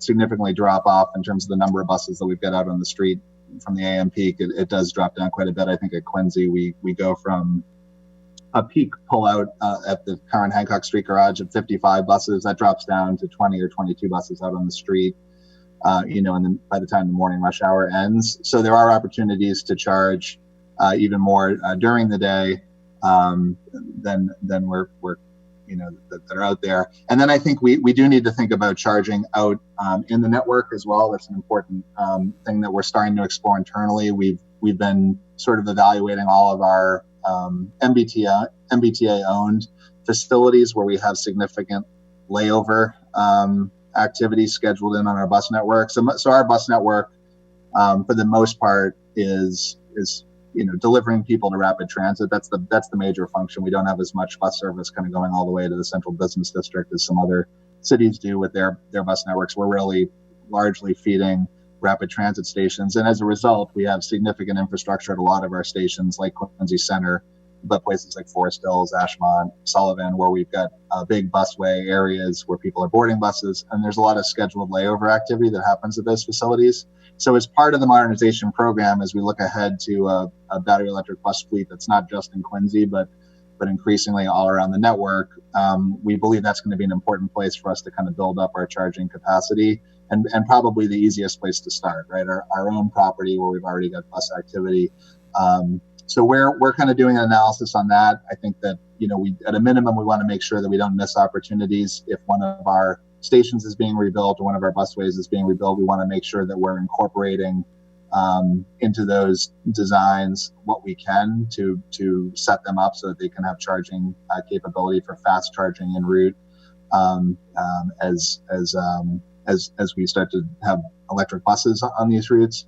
And then, as we get closer to moving towards a battery electric bus fleet, I think then it won't be so much looking for other projects that are kind of happening anyway and trying to piggyback on top of them. We'll then need to start to probably focus on a more targeted approach where we're going into facilities like a Ruggles, which is the highest volume of layover activity we have on a daily basis for buses is at Ruggles Station. So if Ruggles is in fine shape, otherwise at some point we would need to target places like Ruggles and say, okay, we need to go in with a special project to build in that infrastructure here.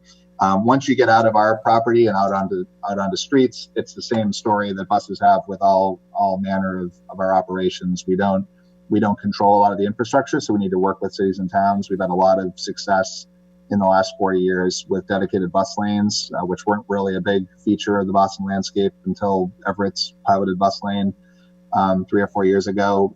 But that's, we have a team at the T that works with our municipal partners on things that can make bus service better. And I think both overhead charging capability at important bus stops or along important routes that are not owned by us would be a part of that. And then to Stacy's comment specifically about in-motion charging, where you're building out infrastructure so buses can be charged kind of on the fly.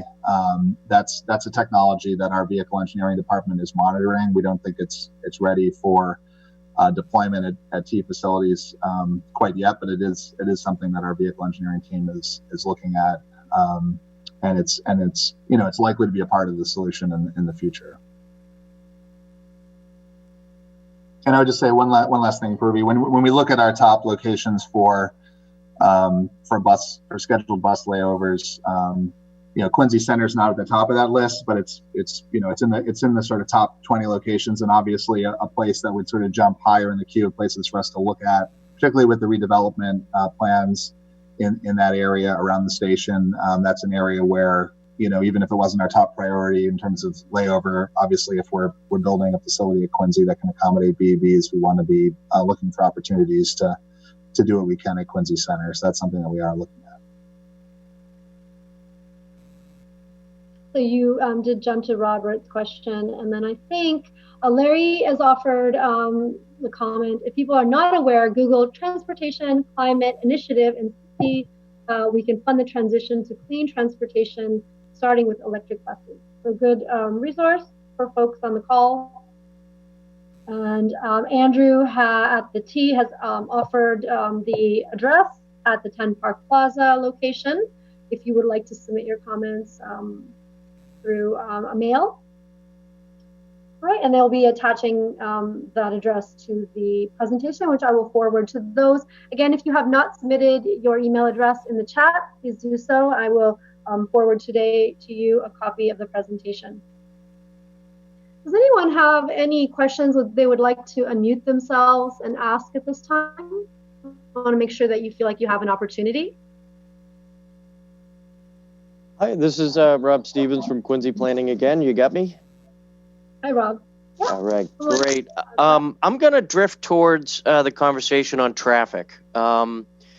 This area, I think, as most of us know, is essentially a highway off-ramp. The project is proposing a new intersection within this corridor, and there's some questions on, why is that needed, or were there any other improvements at either the Center Street or the Penn Street intersections considered?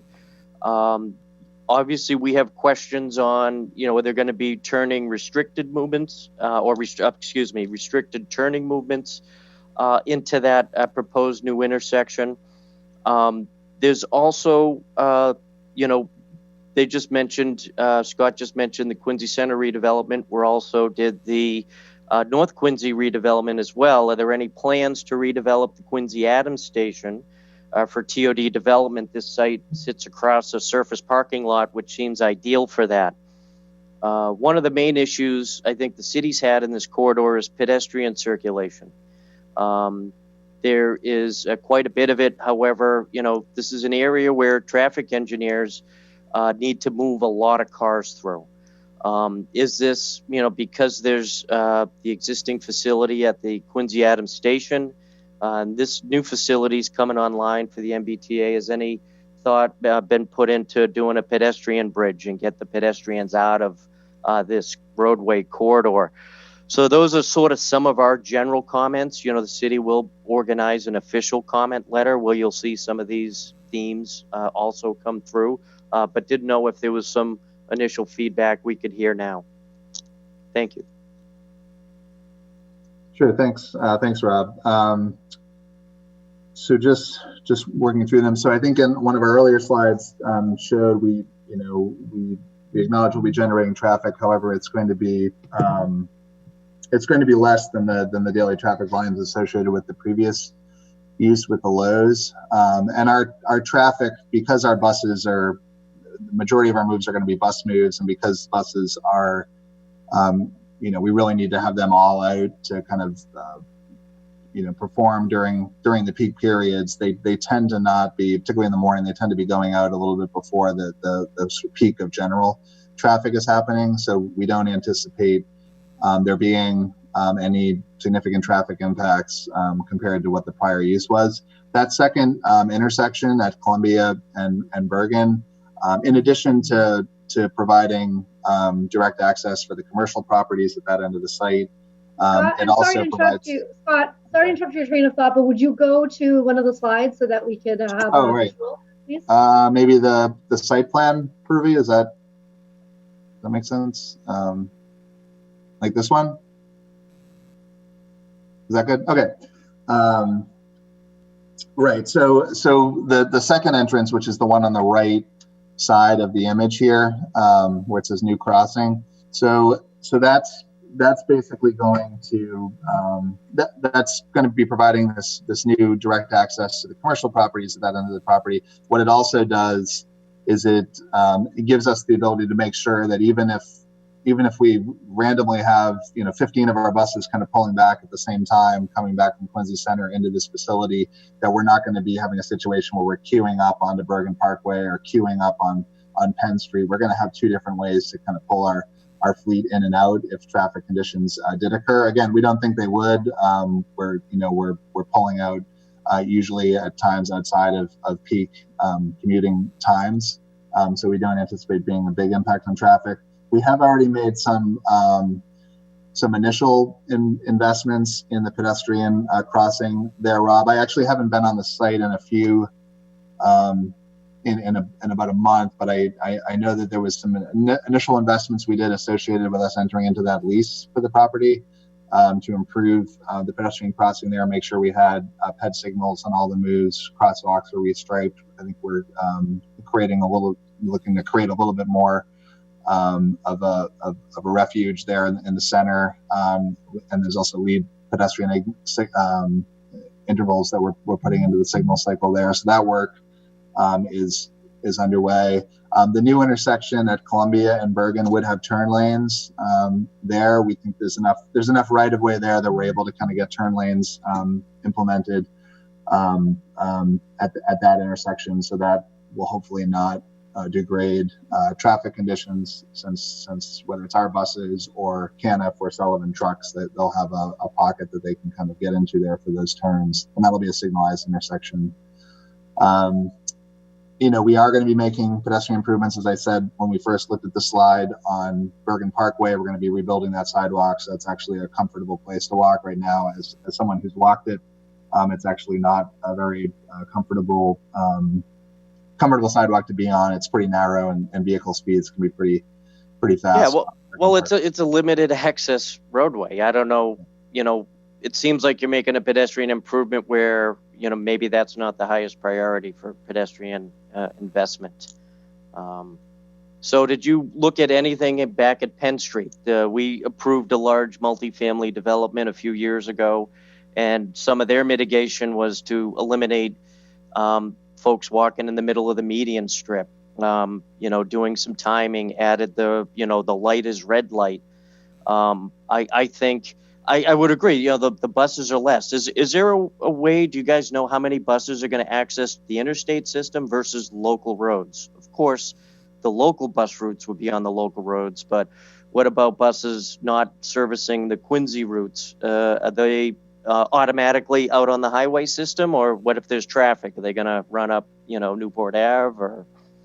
Yeah, the Braintree split's a tough spot, Yeah, no doubt. Yeah, no, Rob, we didn't, in some of our public presentations, we've included maps that show the Quincy bus network. I didn't include that in this presentation. I apologize for that. But I believe all but one of these routes are interfacing with Quincy Center station. Actually, it looks like, I'm hearing that's on the cover slides. If we hop up to the beginning of the presentation.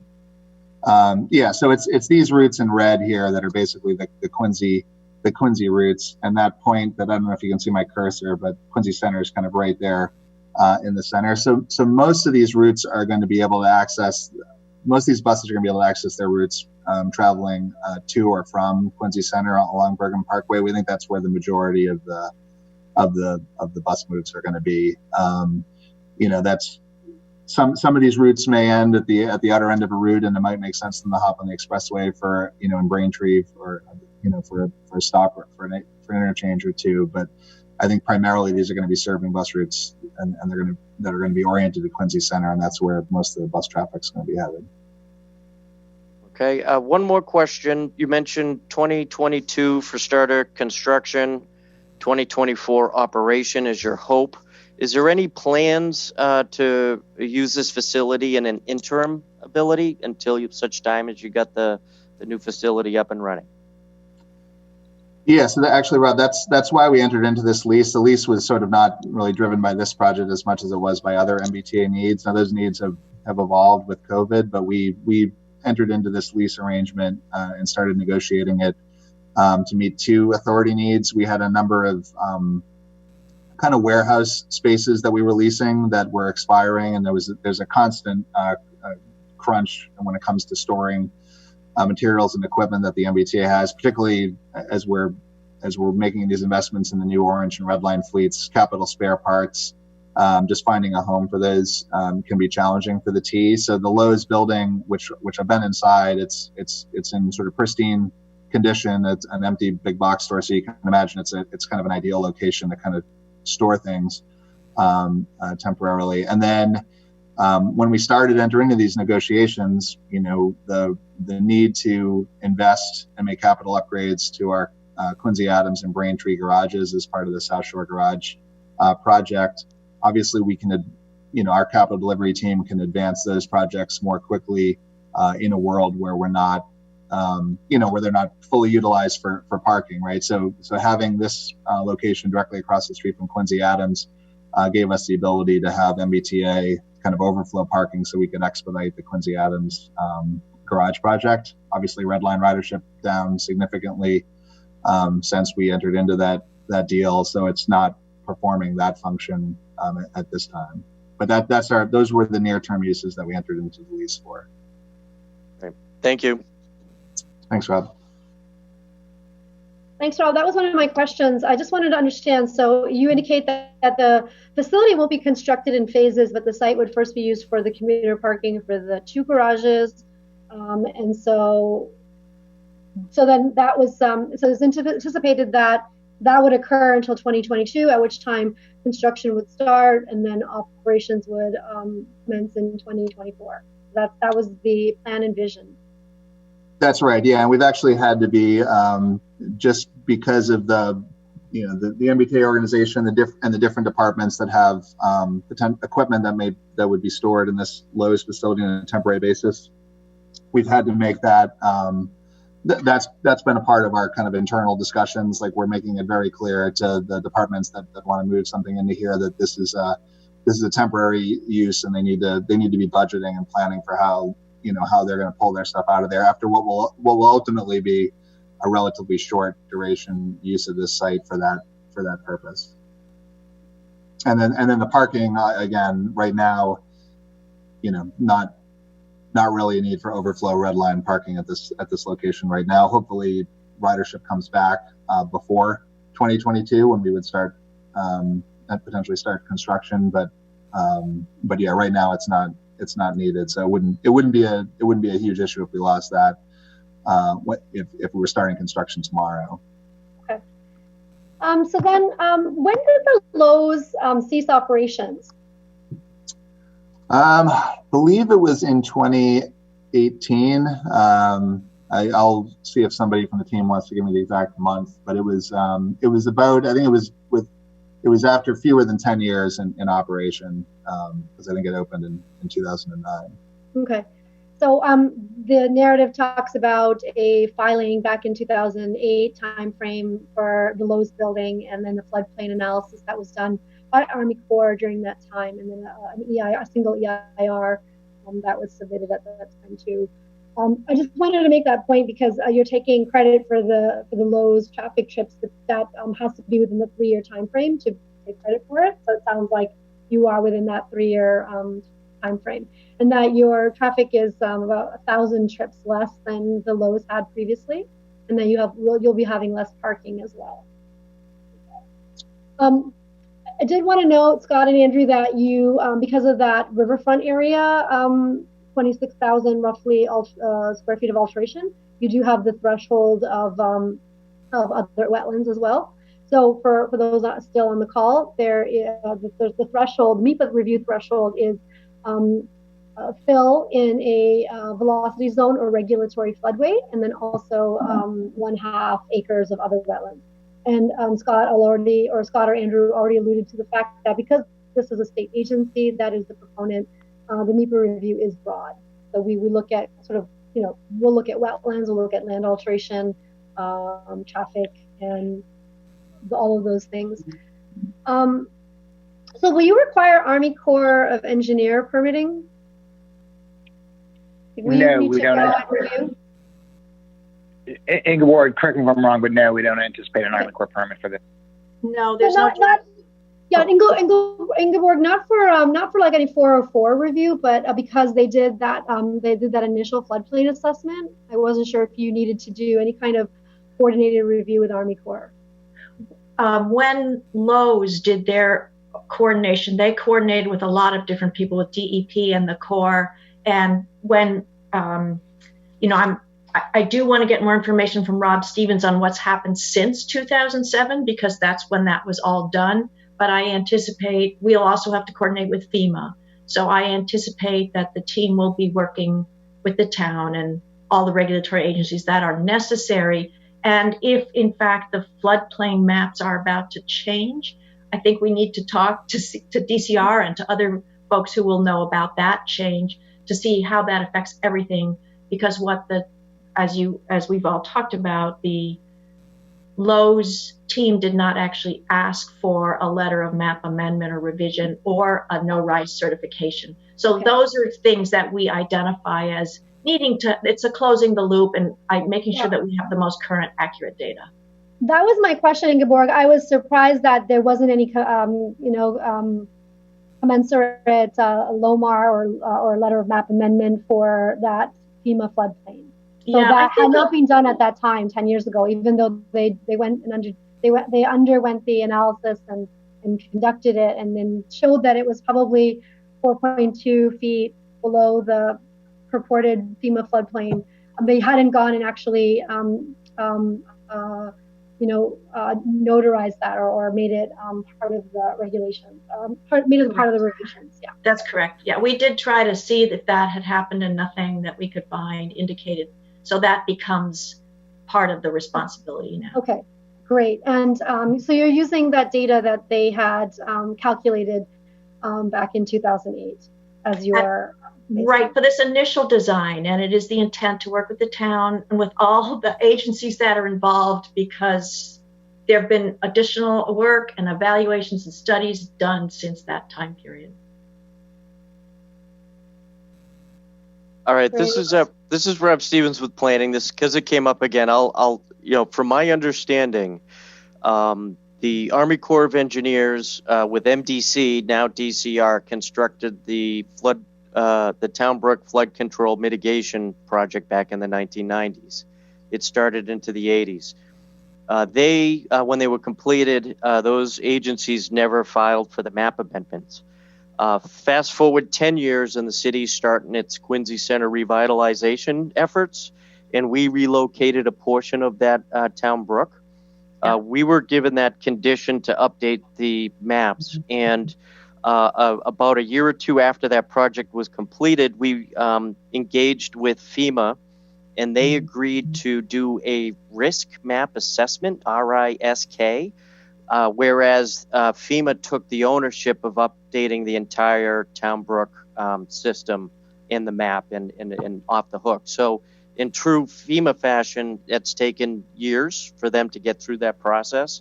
And I think you're starting to see some of the initial draft maps that FEMA had done on that. I would say the Army Corps is an open question. The diversion channel that takes flood flows runs along Bergen Parkway. So I have to imagine the proposed new intersection at Columbia Street is going to aggravate that flood control system, and we'll need, the Army Corps of Engineers to at least review and comment on that. So that would be something we would be looking for.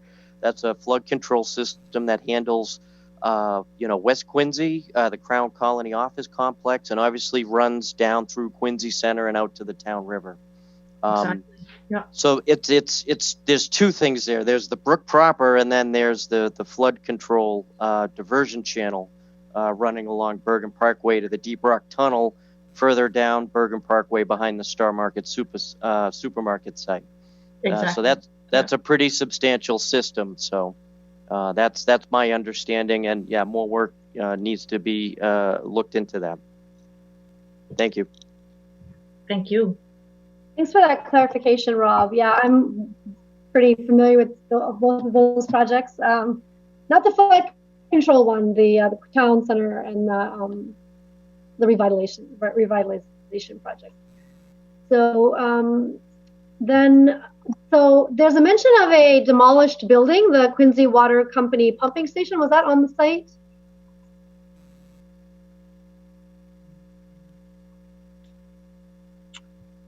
Anyone? I'm not sure.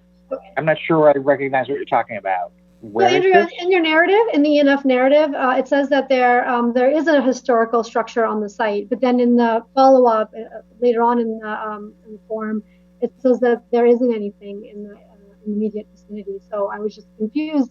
Maybe that was from another project. I remember that reference too. I'm just going to see if I can check, because I think they were looking slightly off-site for indirect impacts. Okay. And that they determined that building is not affected by the proposed project. So, Ingeborg, it looks like it was demolished, or that's what it says. It was demolished. Okay, good. Thank you. Thanks, Kelly. Okay. And then, can you talk a little bit about the AULs, just to confirm that there's one south of the project site that's an area that's not going to, activity and use limitation. So, because there's been a lot of fill there, and there's been some releases of, contaminated material. So there is an AUL that you will be needing to be consistent with. And because it's not a residence, it'll be slightly less challenging to be compliant with that. So can you just confirm for me that?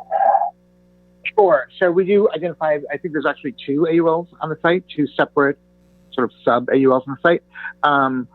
We will be constructing in accordance with those. Those AULs, I think, are restricting residential property on that piece, and as well as work health and safety issues. So we'll be working in conformance with those. It is likely that our work will result in us removing most of that material, and therefore the AUL becoming moot. But we'll have to be working in conformance with those AULs.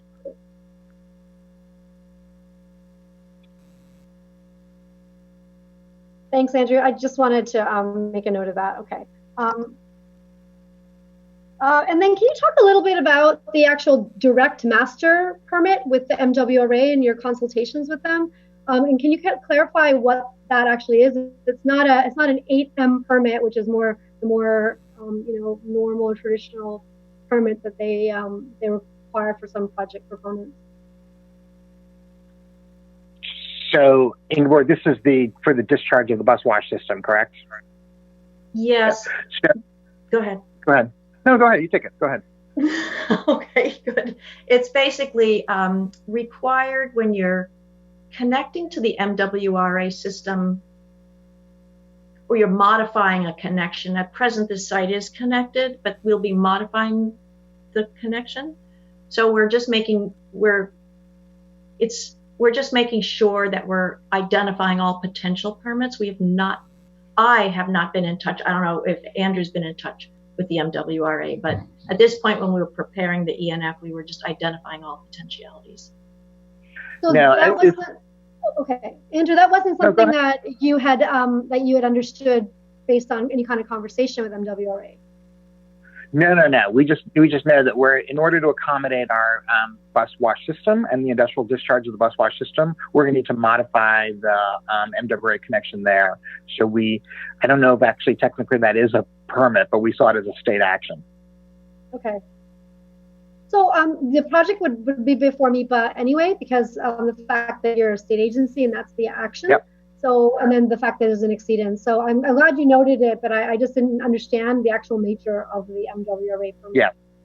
No, okay, we understood this to be full scope jurisdiction, but we also just identified the permits as other state actions.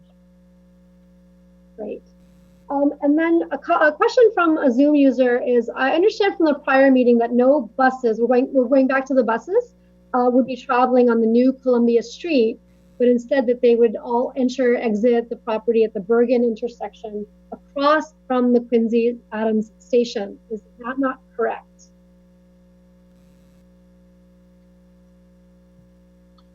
Could you repeat that one, Purvi? Yeah, Scott, and it's also in the Zoom. I just want to make sure, or the chat. I understood from the prior meeting that no buses would be traveling on the new Columbia Street, but instead that they would all exit the property at the Bergen intersection across from the Quincy Adams station. Yeah, so that's definitely our preferred entrance, is the Bergen Penn intersection. I think what the Columbia Street intersection allows us to do is in a situation where, again, we don't have so many buses coming out of this garage all at once or returning all at once, but in a situation where traffic was backed up on Bergen or we had a lot of buses kind of coming back all at the same time, it gives us the ability to not be the cause of things getting clogged up at the Bergen and Penn intersection. We can use that other means of entrance to the site. But that's probably, that entrance is probably more, it's probably more likely to be employees arriving via that entrance, employees that live to the north arriving via that entrance. The buses are going to want to be coming in. It's an easier move for the buses to be coming in at Bergen and Penn and then entering into our facility from that side. Thanks, Scott. And then this is a question I don't actually understand. The 2008 D40LFs have been overhauled. Actually, not a question, but I don't understand what that acronym is. So I think it's a statement, and I think our the buses that we've got, the buses that we store and maintain at Quincy, that's the vintage bus that we've got there, and I think it's just a comment that those buses have been overhauled. So that's a process that our vehicles will go through after a certain number of years to make sure we can keep them reliable and in good working order to get through their full kind of working life. So it was probably just a statement to suggest that people shouldn't be panicking yet that these buses are 11, 12 years old, but still a priority to get this new facility open before they do start to age out of their service lives. Okay, great. And then Rob has a question. Do you want to unmute yourself, Rob? Hi, I'm Rob Kearns. I live in East Braintree in the Fall River Basin. And we have the EJ communities of Quincy Point, where my grandmother lives, as well as Germantown across the Town River. And Quincy definitely has more EJ communities in other parts of the city that are served by, as Scott has said, the most polluting diesel buses in the fleet. East Braintree, where I live, has the higher levels of benzene than state guidelines. So, we're concerned about the cumulative emissions from all the fuel tank farms in the basin, the new compressor station, power plants, MWRA pumping station, pelletizer plant. I can go on. In the Sprague Tank Farms and Quincy Point, we're actually operating for 30 plus years without air permits, and they're recently fined by the DEP and by the Attorney General. So, we're concerned about, the cumulative impacts on respiratory illness, diseases like cancer, and asthma and the like. So, the zero emission buses would be a huge improvement, and I just want to reiterate the support for a faster procurement of them in the Quincy garage, especially, and hoping that the MBTA can have more clear commitments for electrifying the Quincy fleet. And my question was, are you looking at cumulative air impacts and cumulative air pollution with this facility, or is it just how much would be coming out from the diesel buses or the hybrid? We assessed the air quality impacts of the facility and the operations of it, not a cumulative for the region. But we built that air quality analysis on top of the existing regional analysis. Does that make sense? Yes, thank you.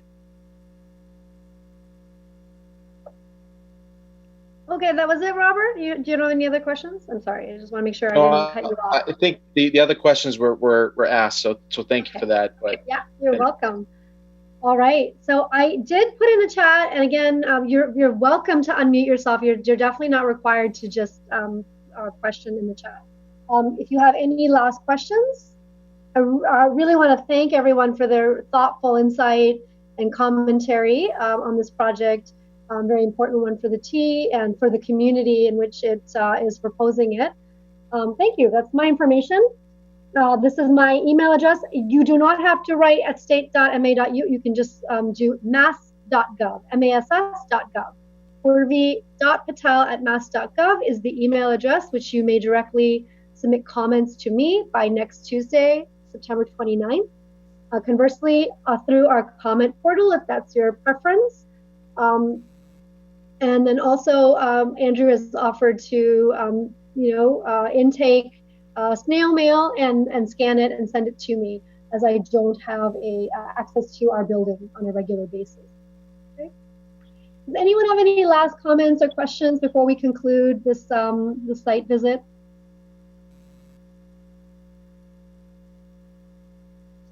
Okay, just want to make sure no one has any last questions. Okay, so thank you again, everyone. Really, really appreciate your time. And I know this meeting's been a little on the longer end, but really important to make sure that all of your comments are heard. Must be submitted in writing. I don't want to oversell that. It needs to be in writing to our office by the 29th of September. Okay? And I invite you again, if you haven't already, to enter your email address, and if you'd like a copy of the public of the presentation. And maybe, Alexandra, you can put a copy on your the project website that you have already created. Yes, we will be doing that this week. That way, if people decide they didn't want to submit their email and they forgot, or they want to direct someone else to it. So, and really important, if you want a copy of the ENF, which is about 170 pages, very comprehensive, you can find that on the project website. And Alexandra, do you want to tell people what that is? You can enter into the chat. Yeah, sure. You got it. Thank you. Go ahead, Alexandra. Yeah. Oh, I lost her. Oh, yeah, just. sure. Yeah, so it's mbta.com/QuincyBus would be where you could go to get information on the project. And I should add too that in addition to these materials and historical materials, that would be the place to kind of check back on for future engagement opportunities as the T goes back out and engages with the community on updates as we move forward with the design process, as well as a way to get our contact information if you need to reach myself or Alexandra. Purvi, we can, we're going to add to the slide the mailing address for people who want to mail in. We'll also add to the slide the website address where they can access the document too, and then we'll send that out today. Great, excellent. And so, Andrew, you can send that out to your distribution. I know that Alexandra has a much broader one, and then I'll send it out to mine, to my distribution, including those who have submitted their emails in this site visit. Okay? So that sounds great. As possible Thank you, everyone, again. That will conclude our site visit on the project, the Quincy Bus Maintenance Facility at 599 Bergen Parkway. Take care, everyone. Okay. Alexandra, I'll stay on to copy all of the chat, so I make sure that I have all of that. Oh, I wanted to say something. Purvi? It's Purvi. Purvi. Oh, okay. Yeah. Go ahead. I was the one that raised about the putting things in, putting comments in writing, and I wasn't so concerned about snail mail, although I'm happy that you're doing that.